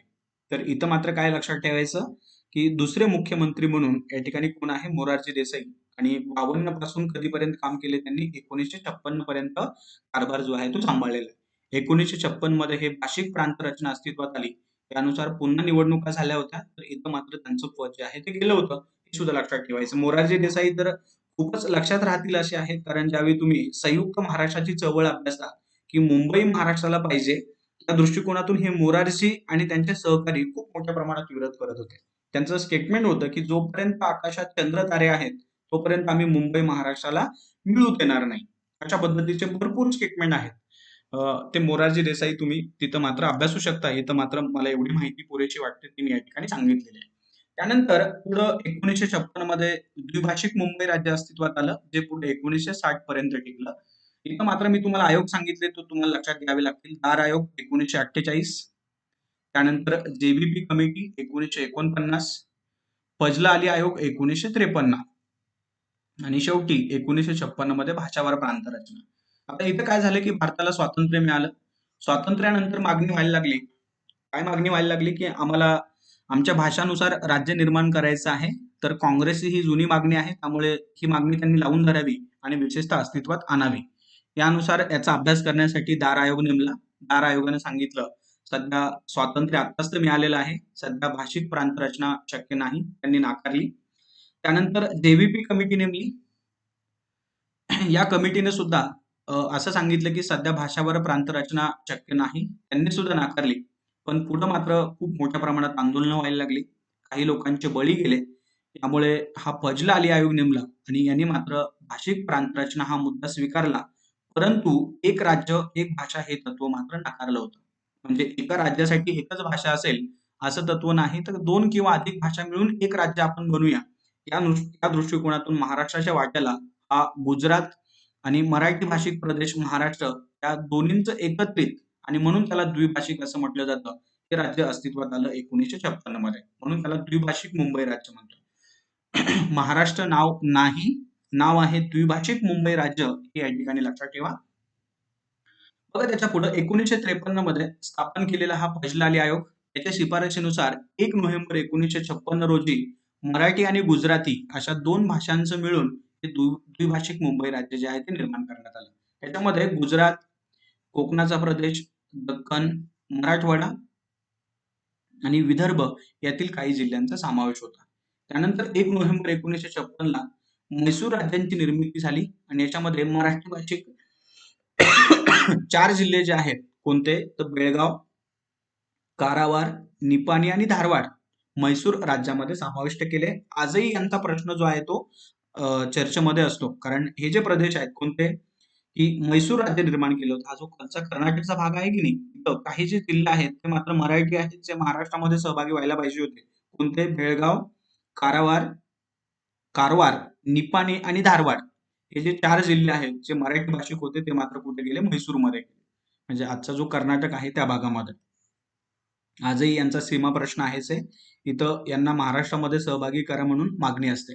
1 नोव्हेंबर 1956 पर्यंत मराठवाडा, हैदराबाद स्टेटमध्ये, तर विदर्भ मधील काही प्रदेश जो आहे किंवा विदर्भ मधला काही भाग मध्य प्रदेशमध्ये समावेश होता, जो त्यावेळी सेंट्रल प्रोव्हिन्स या नावाने ओळखला जात होता. त्यानंतर द्विभाषिक मुंबई राज्याचे पहिले मुख्यमंत्री म्हणून 1 नोव्हेंबर 1956 रोजी यशवंतराव चव्हाण यांनी शपथ घेतलेली आहे. महाराष्ट्राचे खूप महत्वाची व्यक्ती, त्यांना आपण खरं तर मी माझ्या भाषेत महाराष्ट्राचे शिल्पकार असं म्हणेल, ज्यांनी महाराष्ट्राची खूप महत्वाची पायाभरणी करून ठेवलेली आहे, ज्यांच्या विचारावरती आजही महाराष्ट्र वाटचाल करतो, असे हे यशवंतराव चव्हाण द्विभाषिक मुंबई राज्याचे पहिले मुख्यमंत्री म्हणून या ठिकाणी विराजमान झाले. या ठिकाणी त्यांनी पद सांभाळलं. तर इथपर्यंत तुम्हाला कळलं असेल. म्हणजे मुख्यमंत्री म्हणून आपण एकूण 3 व्यक्ती पाहिल्या. 3 व्यक्तींमध्ये पहिली व्यक्ती कोण आहे, तर खेर आहेत. दुसरी व्यक्ती कोण आहे, तर मोरारजी देसाई आहेत. आणि तिसरी आहे यशवंतराव चव्हाण.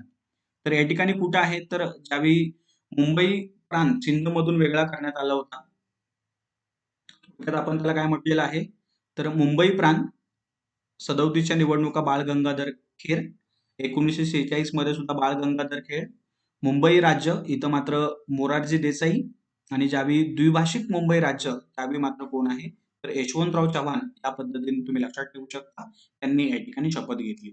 बघा, 1 नोव्हेंबर 1956 ते 1960 या पद्धतीने हा महाराष्ट्राचा मॅप आहे. तर हा मॅप थोडासा लक्षात ठेवायला काही हरकत नाहीये. तर बघा, किंवा इथला हा लक्षात ठेवा. हे प्रदेश सुद्धा याच्यामध्ये यायला पाहिजे होते, पण आले नाहीयेत. ही पण बीक महत्वाची आहे. त्यानंतर महाराष्ट्र राज्य 1960 खरं तर द्विभाषिक 1956 ला निर्माण झालं. पण 2 घटक एकत्र राहतील हे काही शक्य नव्हतं. पण मुंबईचा प्रश्न होता की मुंबई कोणाला द्यायची, म्हणजे गुजरात सुद्धा वेगळा होणार आणि मराठी भाषिकांचा प्रदेश सुद्धा वेगळा होणार अशी स्थिती आहे. पण ही मुंबई कोणाला द्यायची?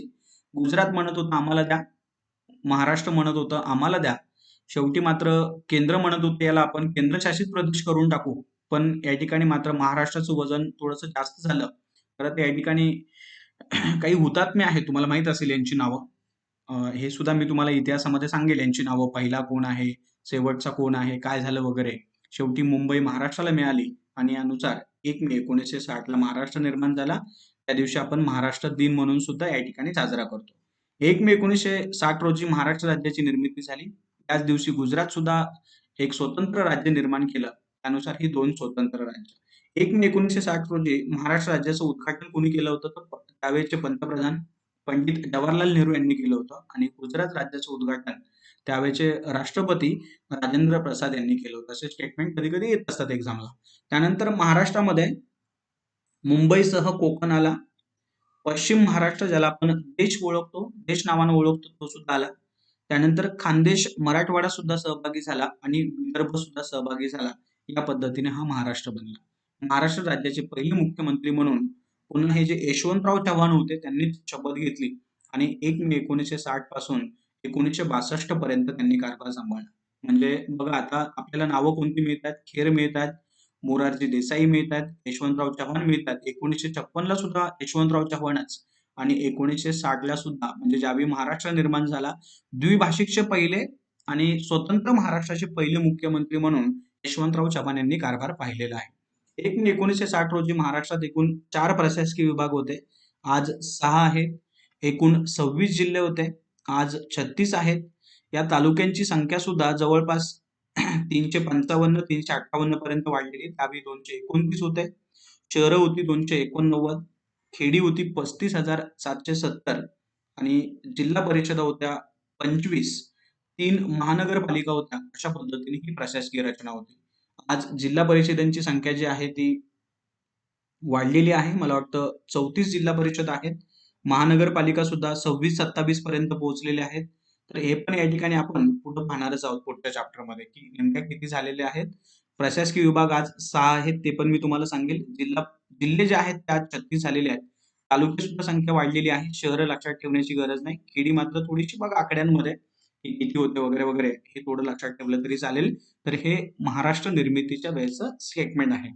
लक्षात राहील तुमच्या. त्यानंतर त्याच्या पुढे बघा, आता आपण महाराष्ट्र निर्मितीपर्यंत पोहोचलो. म्हणजेच काय झालं, 1 मे 1960 या डेट पर्यंत पोहोचलो आणि इथं 1 मे ला हा महाराष्ट्र निर्माण झाला.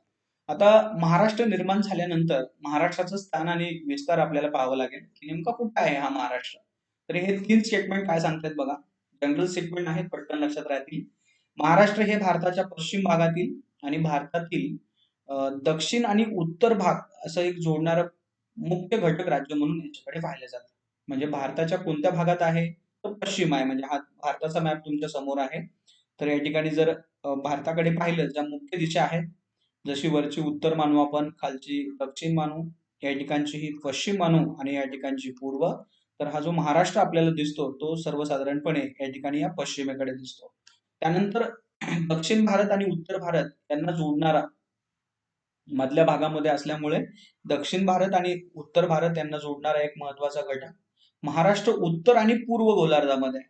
आता उत्तर आणि पूर्व गोलार्धामध्ये म्हणताना त्यांना हा जो पृथ्वीचा घटक आहे तो संपूर्ण समोर घेतात आणि याचे 4 भाग करतात. जसं अक्षवृत्ताचा विचार केला असता हा उत्तर गोलार्ध आणि हा दक्षिण गोलार्ध आणि मधलं हे जो काय आपला गोलार्धाचा 2 भाग करणारा घटक आहे तो.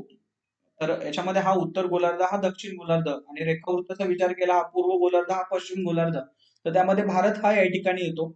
महाराष्ट्र त्याच्यामध्ये आहे आणि म्हणून आपण असं म्हणू शकतो, जर या अक्षवृत्तांचा विचार केला उत्तर गोलार्धामध्ये आणि रेखावृत्तांचा विचार केला तर पूर्व गोलार्धामध्ये आणि या ठिकाणी हा महाराष्ट्र आहे, हे स्टेटमेंट या ठिकाणी स्पष्ट करतात. महाराष्ट्राने द्वीपकल्प पठाराचा खूप मोठा भाग व्यापलेला आहे. कारण हा जो भारत ज्यावेळी अभ्यासतो त्यावेळी त्याचे प्राकृतिक रचनेच्या दृष्टिकोनातून काही भाग केले जातात, जसं उत्तरेकडील पर्वतीय प्रदेश, उत्तरेकडील मैदानी प्रदेश, त्यानंतर भारतीय पठार, त्यानंतर किनारी मैदानं आणि किनारी बेट, अशा पद्धतीने हा प्रदेश किंवा अशा पद्धतीने हे भाग केले जातात. जसं या ठिकाणी हा उत्तरेकडील पर्वतीय प्रदेश, इथं महत्वाचा हिमालय जो आहे तो आपल्याला अभ्यासावा लागतो. हा उत्तरेकडचा पर्वतीय प्रदेश, पहिला प्राकृतिक भाग. त्यानंतर दुसरा म्हणाल तर उत्तरेकडील हा मैदानी प्रदेश, त्याच्यामध्ये हा हा घटक समाविष्ट होतोय. तिथं सिंधू नदीचा मैदानी प्रदेश असेल, गंगा नदीचा, यमुना नदीचा मैदानी प्रदेश असेल, इकडची ब्रह्मपुत्रा नदी असेल, त्यांचा हा दुसरा प्राकृतिक विभाग. त्यानंतर तिसरा म्हणाल तर इथला हा अरवली पर्वत, इथलं गंगा नदीचं मैदान, त्यानंतर इथला हा पूर्व घाट आणि इकडचा हा पश्चिम घाट, याच्यामध्ये असलेला भाग जो आहे त्याला काय म्हटलं जातं तर दख्खनचं पठार किंवा द्वीपकल्पीय प्रदेश असं म्हटलं जातं. द्वीपकल्पीय म्हणताना खरं हा दख्खनचा पठार आहे. द्वीपकल्पीय म्हणताना ज्या भूमीच्या तिन्ही बाजूनं पाणी असतं त्याला द्वीपकल्पीय प्रदेश असं म्हटलं जातं आणि म्हणून या ठिकाणी खालच्या तिन्ही बाजूनं पाणी आहे. खालचा हा द्वीपकल्पीय भारत, यातील खूप महत्वाचा घटक किंवा महत्वाची जागा या भारतानं महाराष्ट्राने व्यापलेली आहे असं या ठिकाणी या स्टेटमेंटला म्हणायचं आहे. तर हे स्थान आणि विस्ताराबद्दल हे प्रायमरी गोष्टी या ठिकाणी. त्यानंतर हे किनारी मैदान, इकडचं पूर्व मैदान, इकडचं पश्चिम मैदान आणि ही भारतीय बेटे, इथलं लक्षद्वीप आणि इकडचं हे अंदमान निकोबार, जे इकडचं बंगालच्या उपसागरात आहे आणि इकडचं हे अरबी समुद्रात आहे. तर हे सुद्धा तुम्ही या ठिकाणी अभ्यासणार आहात. मी तुम्हाला सर्व कन्सेप्ट या ठिकाणी समजावून सांगणार आहे. सर्व भूगोल मी कव्हर करणार आहे. फक्त मात्र थोडे पेशन्स ठेवावे लागतील.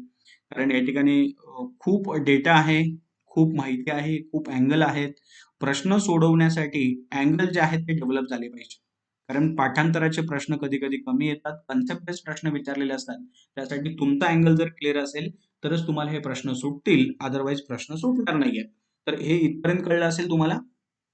आता डायरेक्ट आपण ज्यावेळी अक्षवृत्तांचा विचार करू आणि रेखावृत्तांचा विचार करू त्यावेळी महाराष्ट्र कुठे येतो हे आपल्याला पाहायचं आहे. हे मात्र थोडंसं पाठ करून लक्षात ठेवा. जिथं मी पाठ करा असं म्हणतोय तिथं खरं कन्सेप्ट समजावून घ्या असं मला म्हणायचं असतं. तुम्हाला अक्षवृत्त आणि रेखावृत्ताबद्दल मी स्वतंत्र 2 व्हिडिओ बनवलेले आहेत. ते तुम्ही स्वतंत्ररित्या पहा. त्याच्यामध्ये तुम्हाला अक्षवृत्त आणि रेखावृत्ताची कन्सेप्ट तुम्हाला कळेल. अगदी सगळ्याच कोर्समध्ये मी टाकलेले आहेत. ते तुमचे कव्हर झाले असतील तर तुम्हाला अक्षवृत्ती विस्तार कळेल. खरं तर या ठिकाणी मी जर अक्षवृत्तांचा एक मॅप काढला, हा मधला भाग, हा उत्तर आणि हा दक्षिण. वरती गेल्यानंतर अशा पद्धतीनं त्याचे 90 पार्ट केलेले आहेत आणि खाली गेल्यानंतर किती केलेले आहेत 90 आणि हा मधला एक, अशा पद्धतीने एकूण 181 अक्षवृत्त आहेत. आणि जर आपण रेखावृत्ताचा विचार केला तर ही मधलं 0चं या बाजूने गेल्यानंतर 179 म्हणजे ही पश्चिमेकडची, इकडे गेल्यानंतर ही पूर्वेकडची, त्यानंतर हे 0चं 1 आणि बॅक साईडचं 180चं 1, अशा पद्धतीने यांची बेरीज केली 179 0चं 1 आणि 180चं 1, अशा पद्धतीने त्यांची बेरीज होते 360. म्हणजे रेखावृत्तांच्या बाबतीत ही अशी रेखावृत्त, इकडची पूर्वेकडची, या बाजूची पश्चिमेकडची, ही उत्तर अक्षवृत्त आणि ही खालची दक्षिणेकडची अक्षवृत्त. तर बघा अक्षवृत्ताचा ज्यावेळी विचार केला त्यावेळी हा महाराष्ट्र कुठे येतो, तर 15 डिग्री 35 मिनिट 46 सेकंद उत्तर ते 22 डिग्री 2 मिनिट 13 सेकंद उत्तर अक्षवृत्त या दरम्यान हा महाराष्ट्र आहे. म्हणजे इथला हा जो हे चिन्ह आहे ते अंश हे दर्शवतं. इथलं जे आहे सिंगल ते मिनिट हे दर्शवतं आणि हे जे आहे ते सेकंद हे दर्शवतं. वाचन असं करतात. पुन्हा एकदा 15 डिग्री 35 मिनिट 46 सेकंद पासून 22 डिग्री 2 मिनिट 13 सेकंद उत्तर अक्षांश. आता तो खाली नाहीये, कुठं म्हणतायत तो उत्तरेकडे आहे. म्हणजे इथून काउंट होणार. वरती 90 आहे, त्यापैकी सुरुवात कुठून होते? 15 ला होते आणि संपतो कुठं? 22 ला. त्यातले थोडे उपघटक तुम्ही समजावून घ्या. म्हणजे साधारणतः भारत या ठिकाणी आहे आणि महाराष्ट्र तिथला अक्षवृत्त या ठिकाणी संपतात आणि सुरू होतात. तर हे किंवा 15 डिग्री 48 मिनिट 22 डिग्री 6 मिनिट उत्तर अक्षांश या दरम्यान तो महाराष्ट्र आहे अक्षवृत्तांच्या बाबतीत. आणि रेखावृत्तांच्या बाबतीत कुठं आहे? तर जे इथून चालू होणार आहे, 0 कडून कुठे जायला सांगतायत? पूर्वेकडे जायला सांगतायत. म्हणजे आपण या ठिकाणी इकडे जाऊ. पश्चिमेकडे असतं तर या बाजूला गेलो असतो.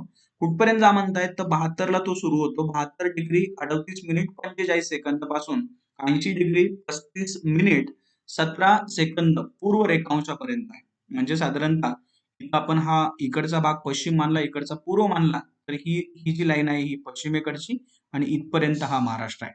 म्हणजे हे इथं लोकेट होऊन जातं. 72 पासून 80 पर्यंत किंवा 72 36 80 54 पूर्व रेखांश या दरम्यान हा महाराष्ट्राचा अक्षवृत्तीय आणि रेखावृत्तीय विस्तार हा या पद्धतीने तुम्ही लक्षात ठेवू शकता. त्यानंतर हे खालचं एक स्टेटमेंट लक्षात ठेवा.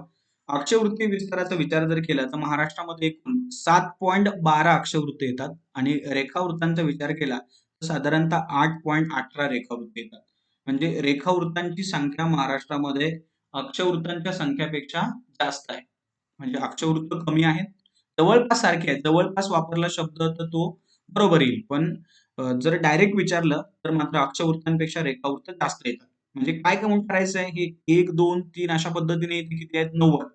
बरोबर. खाली किती आहेत? 90. त्यापैकी अक्षवृत्त किती येतात? 7.12 येतात आणि रेखावृत्त किती येतात? तर 8.18 येतात. म्हणजे रेखावृत्तांची संख्या ही थोडी जास्त आहे. हे या स्टेटमेंट वरून तुम्हाला या ठिकाणी समजतं. त्यानंतर इथं बघा मॅप दाखवलेला आहे. 72 38 45 पूर्व रेखांश, 80 35 17 पूर्व रेखांश म्हणजे इथं ही लाईन. आणि इथं अक्षवृत्तांच्या बाबतीत 15 35 46 इथून चालू होतो, तो संपतो कुठं? या ठिकाणी 22 2 13 उत्तर रेखांश या ठिकाणी संपतो. इथं हे अक्षवृत्तांबद्दल माहिती आहे, इथं रेखावृत्तांबद्दल. पण हे पाहण्याच्या ऐवजी तुम्ही जो व्हिडिओ आहेत, तुम्हाला रेकॉर्डेड व्हिडिओ त्याच्यामध्ये अवेलेबल करून दिले आहेत. YouTube चॅनलला सुद्धा ते पहिले बघा आणि इथून तुमची ही जी कन्सेप्ट आहे ती त्या ठिकाणी क्लिअर करू शकता. त्यानंतर त्याच्या पुढे बघा काय सांगितलंय, विस्तार किती आहे? महाराष्ट्राचा पूर्व पश्चिम लांबी जी आहे, पूर्व पश्चिम दिशा माहिती असतील ना सगळ्या, तर ही वरची उत्तर, खालची दक्षिण, या बाजूची ही पश्चिम आणि या बाजूची ही पूर्व. उपदिशांमध्ये ही आहे वायव्य, ही आहे आग्नेय, त्यानंतर ही आहे नैऋत्य आणि ही आहे ईशान्य. तर या दिशा थोड्याशा लक्षात ठेवा. महाराष्ट्राची पूर्व पश्चिम म्हणजे ही जी लांबी आहे ती किती आहे? 800 किलोमीटर आहे आणि उत्तर दक्षिण जे आहे ते किती आहे? तर 700 किमी आहे. ती किती आहे? 700 किमी. इथं हा भाग पकडला तर म्हणजेच महाराष्ट्राची पूर्व पश्चिम लांबी जी आहे ती उत्तर दक्षिण रुंदीपेक्षा साधारणतः 100 किलोमीटरनं ती अधिक आहे. म्हणजे ही जी आहे ती त्यापेक्षा प्लस 100 जास्त आहे असं या ठिकाणी म्हणायचं आहे.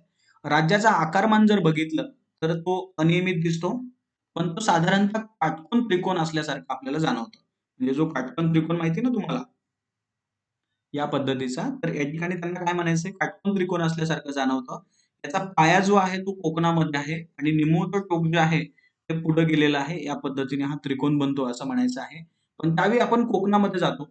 पश्चिमेकडील उत्तर दक्षिण सीमा ज्यावेळी बघतो, ती मात्र या ठिकाणी किती आहे? ती 720 किमी इतकी आहे. म्हणजे 720 किलोमीटरचा समुद्र किनारा लाभलेला आहे आणि तिथून त्याला पाया मानलं जातं आणि पूर्वेकडे 800 किमी भाग पुढे गेल्यानंतर त्याचा पूर्व टोकच्या पद्धतीने त्रिकोणाचा तो एक शिरोबिंदू बनतो. म्हणजे या ठिकाणी हा पाया आणि हा इकडचा शिरोबिंदू, इथली जी लांबी आहे समुद्र किनारा जो आहे तो 720 किलोमीटरचा आहे असं या ठिकाणी म्हणायचं आहे. इथपर्यंत तुम्हाला समजलं असेल. त्यानंतर क्षेत्रफळ किती आहे? महाराष्ट्राचं एकूण भौगोलिक क्षेत्रफळ 3,07,700 चौरस किलोमीटर. हा शब्द परिमाण थोडंसं लक्षात ठेवा. 3,07,713 चौरस किलोमीटर असून महाराष्ट्राच्या महाराष्ट्रीय क्षेत्रफळाच्या नुसार भारतातील 3ऱ्या क्रमांकाचं राज्य आहे. त्यामध्ये पहिलं राजस्थान आणि दुसरं मध्य प्रदेश आणि त्यानंतर 3रा क्रमांक जो आहे तो महाराष्ट्राचा लागतो. राजस्थानचं क्षेत्रफळ आहे 3,42,239. त्यानंतर मध्य प्रदेश आहे 3,08,252. महाराष्ट्राचं आहे 3,07,713. त्यानंतर उत्तर प्रदेश आणि त्यानंतर गुजरात यांचे क्रमांक आहेत. 5 राज्य तुम्ही क्रमाने या पद्धतीने लक्षात ठेवा. आकडेवारीमध्ये इथपर्यंत लक्षात ठेवले तरी चालतील आणि नंतर मात्र उत्तर प्रदेश आणि गुजरात लक्षात ठेवला तरी सुद्धा चालेल. त्यानंतर इथं लक्षात ठेवायला लोकेशन वाईज सुद्धा खूप सोपं आहे. इथं हा गुजरातचा भाग आहे बघा. एक पहिल्या क्रमांकाचं राजस्थान, दुसऱ्या क्रमांकाचं मध्य प्रदेश आणि 3ऱ्या क्रमांकाचं असा क्रम इथपर्यंत पोहोचतो. तर हे क्रमानं 1, 2, 3 असे लक्षात ठेवा. लोकसंख्या नाही म्हणत मी, महाराष्ट्राचं क्षेत्रफळ असं म्हणतोय, कारण लोकसंख्येच्या बाबतीत पहिलं युपी आहे आणि दुसरा क्रमांक महाराष्ट्राचा लागतो. हे तुम्हाला लोकसंख्या चॅप्टर मध्ये सांगितलं जाईल. त्यानंतर सर्वात छोटं गोवा 3,07,2 चौरस किलोमीटर एवढं क्षेत्रफळ आहे. क्षेत्रफळाच्या दृष्टीने सर्वात लहान राज्य. महाराष्ट्रानं भारताच्या एकूण क्षेत्रफळापैकी म्हणजे भारताचं जे क्षेत्रफळ आहे 32,87,263 चौरस किलोमीटर, त्यापैकी महाराष्ट्राचा जो टक्का आहे तो 9.36 आहे. मी IMP करेल. इथं नीट काय विचारतायत ते लक्षात ठेवा. किती टक्के क्षेत्र महाराष्ट्रानं व्यापलेलं आहे? तर 9.36%. आणि साधारणतः 10 पैकी 1 भाग एवढा भाग जो आहे तो महाराष्ट्रामध्ये येतो. त्यानंतर महाराष्ट्राचं क्षेत्रफळ इटली या देशाच्या क्षेत्रफळा एवढं आहे. म्हणजे देश जो आहे तेवढं क्षेत्रफळ फक्त महाराष्ट्राचं येतं आणि जगातील 232 देशांपैकी केवळ 70 देश महाराष्ट्रापेक्षा क्षेत्रफळानं मोठे आहेत. असे हे काही स्टेटमेंट मला महत्वाचं नाही वाटत. हे पण जास्त महत्वाचं नाही वाटत, पण थोडंसं लक्षात ठेवण्यासाठी एक दिलेलं आहे, म्हणून तुम्ही ते पाहून घ्या. इथपर्यंत तुम्हाला समजलं असेल. त्याच्या पुढचा पॉईंट आहे महाराष्ट्राच्या राजकीय सीमा. राजकीय याचा अर्थ शासनानं निर्माण केलेल्या, प्रशासनानं निर्माण केलेल्या, प्रशासनासाठी निर्माण केलेल्या. याच्यामध्ये काय येईल? गाव येईल. याच्यामध्ये काय येईल? तालुका येईल. याच्यामध्ये काय येईल? जिल्हा येईल. याच्यामध्ये काय येईल? राज्य येईल. अशा सीमा ज्या आहेत त्यांना आपण राजकीय सीमा म्हणू. आणि राजकीय सीमा पाहिल्यानंतर तुम्हाला नैसर्गिक सीमा पाहिजे. बघा, महाराष्ट्राला एकूण 6 घटक राज्य व 1 केंद्रशासित प्रदेश अशा एकूण 7 राज्य आणि केंद्रशासित प्रदेश यांच्या सीमा आहेत. राज्य जर विचारली तर 6 आणि केंद्रशासित प्रदेश जर विचारला तर 1. अशा पद्धतीनं या सीमा ज्या आहेत त्या लागलेल्या आहेत. याच्यामध्ये दिशेचा आधार घेतील. जर इकडची ही वायव्य सीमा, याच्यामध्ये गुजरात आणि दादर नगर हवेली हा केंद्रशासित प्रदेश. गुजरात आणि दादर नगर हवेली हा केंद्रशासित प्रदेश. उत्तरेस गेलं मध्य प्रदेश आहे. या ठिकाणी बघा, इथं हा महाराष्ट्राचा मॅप आणि या महाराष्ट्रामध्ये इथला हा इकडचा भाग गुजरात आणि दादर नगर हवेली, हा वरचा मध्य प्रदेश उत्तरेकडचा. त्यानंतर पूर्वेस गेल्यानंतर मध्य प्रदेश आणि छत्तीसगड. पूर्वेकडचा हा छत्तीसगड, वरचा मध्य प्रदेश. त्यानंतर आग्नेयेकडे गेले असता तेलंगणा, नवीन निर्माण झालेलं राज्य. इथं पहिले आंध्र प्रदेश होता, आता मात्र नवीन निर्माण झालेलं राज्य तेलंगणा. दक्षिणेकडे गेलं असतं कर्नाटक आणि गोवा. म्हणजे इथं हा कर्नाटकचा भाग आणि इथला हा गोव्याचा भाग. अशा पद्धतीनं या महाराष्ट्राच्या सीमा ज्या आहेत त्या लाभलेल्या आहेत. गोवा कदाचित नैऋत्य दिला तर तिथेही बरोबर माना, कारण या बाजूला थोडासा गोवा आपल्याला दिसून येतो. हे थोडं माहिती पाहिजे. ह्या झाल्या राजकीय सीमा. महाराष्ट्राची सर्वाधिक सीमा ही मध्य प्रदेश राज्याला लागलेली आहे आणि सर्वात कमी सीमा जी आहे ती गोव्याला लागलेली आहे. सर्वात क्षेत्रफळानं कमी असलेलं राज्य गोवा, सर्वात महाराष्ट्राची सीमा गोव्यालाच लागलेली आहे, असं काहीतरी लक्षात ठेवा. त्यानंतर महाराष्ट्राच्या सीमेवर एकूण 25 जिल्हे आहेत. त्यापैकी 20 जिल्ह्यांना इतर राज्यांची सीमा लागून आहे. असे स्टेटमेंट काही येत नाहीयेत. जर आलेच तर थोडं लॉजिक लावून बरोबर किंवा चूक तुम्ही लक्षात ठेवू शकता. महाराष्ट्रातील 7 जिल्ह्यांना समुद्र किनारा आहे. 7 जिल्हे तुम्हाला लक्षात घ्यायचे आहेत.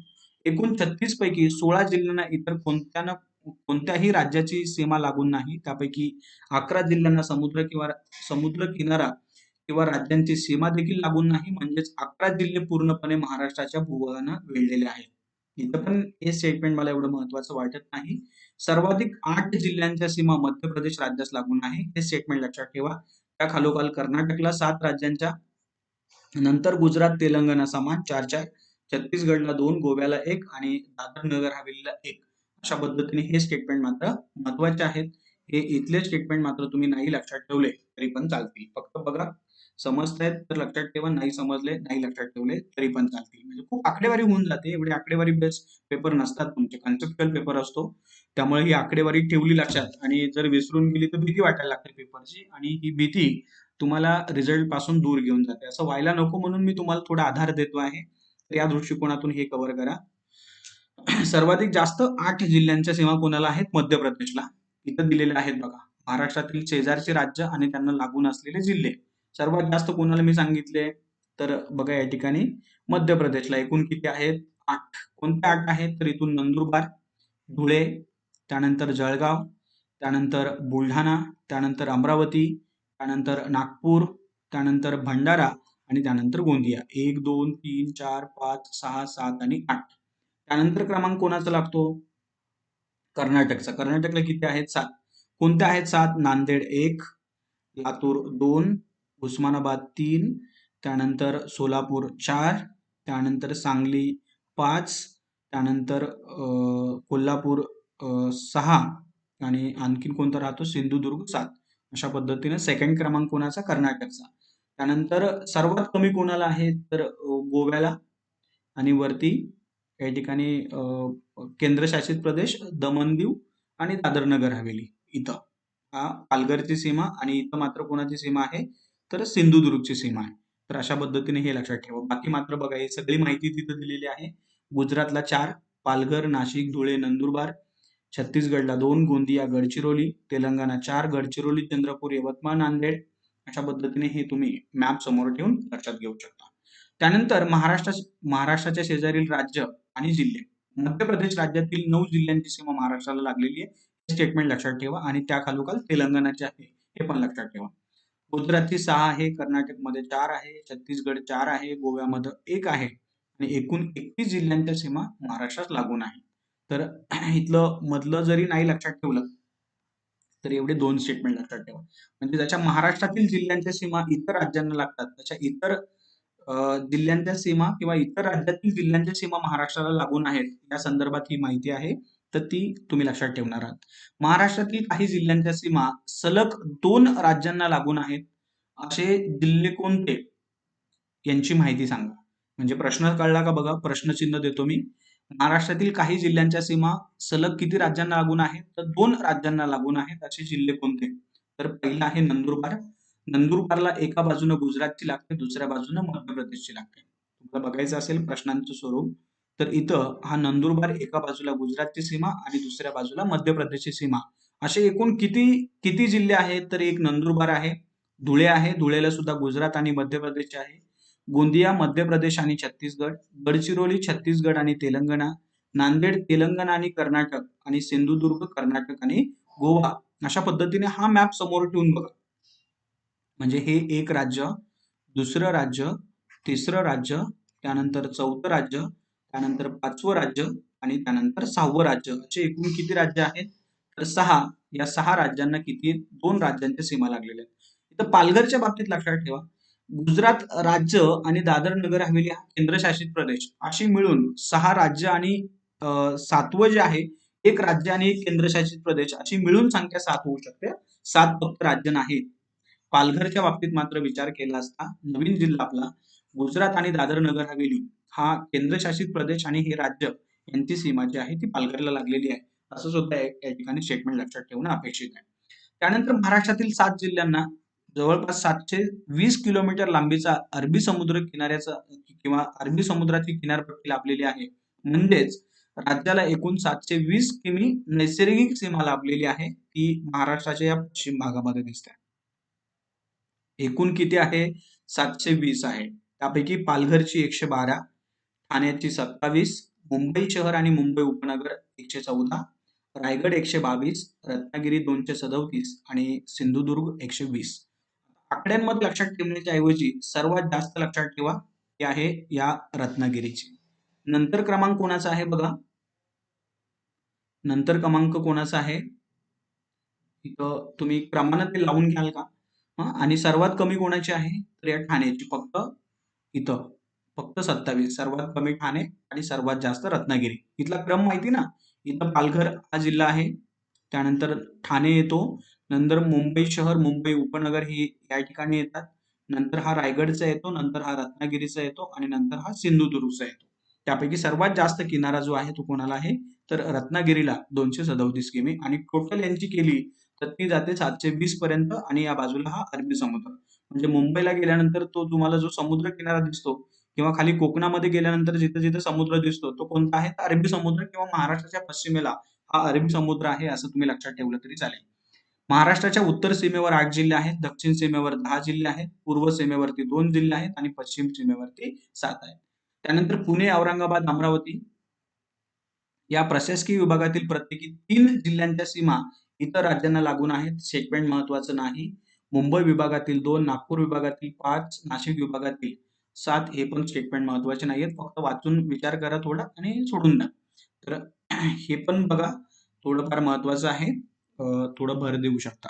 त्यानंतर बघा महाराष्ट्राची गुजरात आणि मध्य प्रदेश राज्यांना भेटणारी उत्तर सीमा हे मात्र लक्षात ठेवा 1725 किमी आहे. महाराष्ट्राची गोवा, कर्नाटक, तेलंगणा या 3 राज्यांना भिडणारी म्हणजे लागणारी दक्षिण सीमा जी आहे ती 1825 आहे. महाराष्ट्राची पश्चिमेकडील समुद्र किनारा जो आहे सीमा समुद्र किनारा आणि गुजरात राज्यात भिडणारी साधारणतः 825 किमी आहे आणि छत्तीसगड राज्याला लागणारी ही 750 आहे. म्हणजे महाराष्ट्र त्यांनी या पद्धतीने हा सगळा या पद्धतीने डिवाइड केला. वरची जी आहे ती 1725, त्यानंतर खालची जी आहे ती 1825, गुजरात आणि इकडची ही 825 आणि छत्तीसगडला 750 अशा पद्धतीने या सीमा आहेत. तर या तुम्ही या महाराष्ट्राला समोर ठेवून लक्षात ठेवू शकता. त्यानंतर महाराष्ट्रातील राज्य व त्यांना लागून असणारे महाराष्ट्रातील तालुके. महाराष्ट्र शेजारील राज्य व त्यांना लागून असणारे महाराष्ट्रातील तालुके. हा प्रिलियमला प्रश्न येणार नाही, मेन्सला येईल. तर जसा जमेल तसा लक्षात ठेवा. म्हणजे एखादा तालुक्यांचा मॅप मी तुम्हाला पुढे देईल, त्याची झेरॉक्स काढा आणि ते तालुके समोर ठेवून मग थोडं बघा. पण तरी अर्धच महत्व देणार आहात. अशी एवढी माहिती लक्षात ठेवणं खरं सोपं नसतं. आयुष्यभर स्पर्धा परीक्षा करत राहावं लागेल, अवघड होऊन जाईल आपलं. तर हे मात्र इथं माहिती दिलेली आहे. माहिती समोर ठेवून तुम्ही या प्रश्नांची उत्तरं शोधणार आहात. समजावून सांगण्यासारखा भाग याच्यामध्ये काही नाहीये. महाराष्ट्राच्या नैसर्गिक सीमा हा भाग समजावून घेऊ. नैसर्गिक म्हणजे निसर्गता निर्माण झालेल्या. इथं वायव्य सीमा नर्मदा नदी आणि एक तोरणमाळ डोंगर, वरती सातपुडा पर्वत ही उत्तरेकडची सीमा सातपुडा पर्वत आणि गाविलगड टेकड्या. इकडची ही ईशान्य सीमा दरकेसी टेकड्या, पूर्वेकडची सीमा चिरोली टेकड्या, सुरजागड आणि भामरगड टेकड्या. इथं इकडची म्हणाल तर आग्नेय इंद्रावती नदी, खालची दक्षिणेकडे चिकोडी डोंगर आणि हिरण्यकेशी नदी आणि इकडे तेरेखोल नदी आणि पश्चिमेकडे गेला असता अरबी समुद्र. मॅपमध्ये दाखवलेलं आहे सगळं. इथं बघा कोकणामधील सर्वात उत्तरेकडची नदी दमणगंगा आणि कोकणामधली सर्वात दक्षिणेकडची नदी तेरेखोल. चिकोडी डोंगर, इथं प्राणहिता नदी ही इंद्रावती नदी. इथं या नद्या ज्या आहेत त्या ज्यावेळी आपण नदी प्रणाली पाहणार आहोत त्यावेळी तुम्हाला व्यवस्थित कळतील. इथं हा उत्तरेकडे या पद्धतीने हा सातपुडा पर्वत पसरलेला आहे. प्राकृतिक महाराष्ट्र याच्यामध्ये तुम्हाला याबद्दलची माहिती मिळेल. छोट्या टेकड्या मात्र ह्या लक्षात ठेवा. इथं टेकड्यांच्या स्वरूपात प्रश्न विचारतील. वायव्येकडे कोणता डोंगर आहे? तो तोरणमाळ डोंगर. नदी कोणती आहे? तर नर्मदा नदी. त्यानंतर उत्तरेकडे कोणता पर्वत आहे? तर सातपुडा पर्वत. कोणत्या टेकड्या आहेत? तर गाविलगड टेकड्या. अमरावती भागात आहेत या गाविलगड टेकड्या. त्यानंतर दरकेसा टेकड्या कुठे आहेत? ते ईशान्य भागामध्ये. पूर्वेकडे चिरोली टेकड्या, सुरजागड, भामरागड. त्यानंतर एक महत्वाची नदी एकदम महाराष्ट्राच्या पूर्वेकडे इंद्रावती नदी किंवा इकडचा हा आग्नेयेकडचा भाग. त्यानंतर दक्षिणेकडे हिरण्यकेशी नदी, चिकोडी डोंगर. इथं कोकणातील सर्वात दक्षिणेकडे तेरेखोल नदी, पश्चिमेकडे अरबी समुद्र. या पद्धतीने हा मॅप समोर ठेवा आणि हे माहिती सगळी याच्यामध्ये बसवा. त्यानंतर त्याच्या पुढं महाराष्ट्राच्या पश्चिमेला अरबी समुद्र आहे, ज्याची किनारपट्टी 720 किलोमीटर किनारा लाभलेला आहे आणि कोकण विभागातील जे काही 7 जिल्हे आहेत ते संपूर्ण या समुद्र किनाऱ्यांना लाभलेले आहेत किंवा समुद्र किनारा लाभलेला आहे. वायव्य भागाकडे गेला असता नंदुरबार जिल्ह्यातून एक महत्वाची नदी जाते एकाच जिल्ह्यातून, नर्मदा नदी. तिने महाराष्ट्र, गुजरात, महाराष्ट्र, मध्य प्रदेश अशा एकूण 54 किलोमीटरची सीमा जी आहे ती तिने बनवली. हे पण तुम्हाला नदी प्रणाली या चॅप्टरमध्ये व्यवस्थित समजेल. तसेच नंदुरबार जिल्ह्यातून गेलेली तोरणमाळ डोंगररांग ही वायव्य भागातील नैसर्गिक सीमा बनते.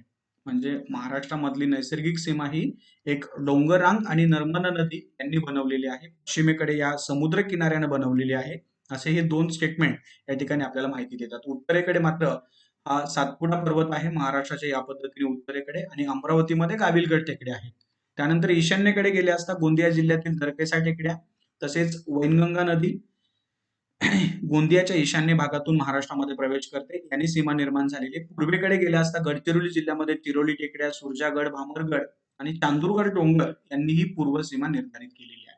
आग्नेयेकडे गेले असता सीमेवरून एक इंद्रावती नदी वाहते, जी पुढे गोदावरी नदीला येऊन मिळते. इंद्रावती नदी खरं इकडं ओडिसा, छत्तीसगड आणि नंतर महाराष्ट्र अशा पद्धतीने ती प्रवेश करते, हे मी तुम्हाला नदी प्रणालीमध्ये सांगेल. आणि महाराष्ट्राच्या दक्षिण सीमेवरती ज्योतिबा डोंगर, चिकोडी डोंगर जे कोल्हापूरमध्ये आहेत, तसेच हिरण्यकेशी नदी, तेरेखोल नदी जी सिंधुदुर्गमध्ये आहे, अशा पद्धतीने या नदी प्रणाली सुद्धा आहे.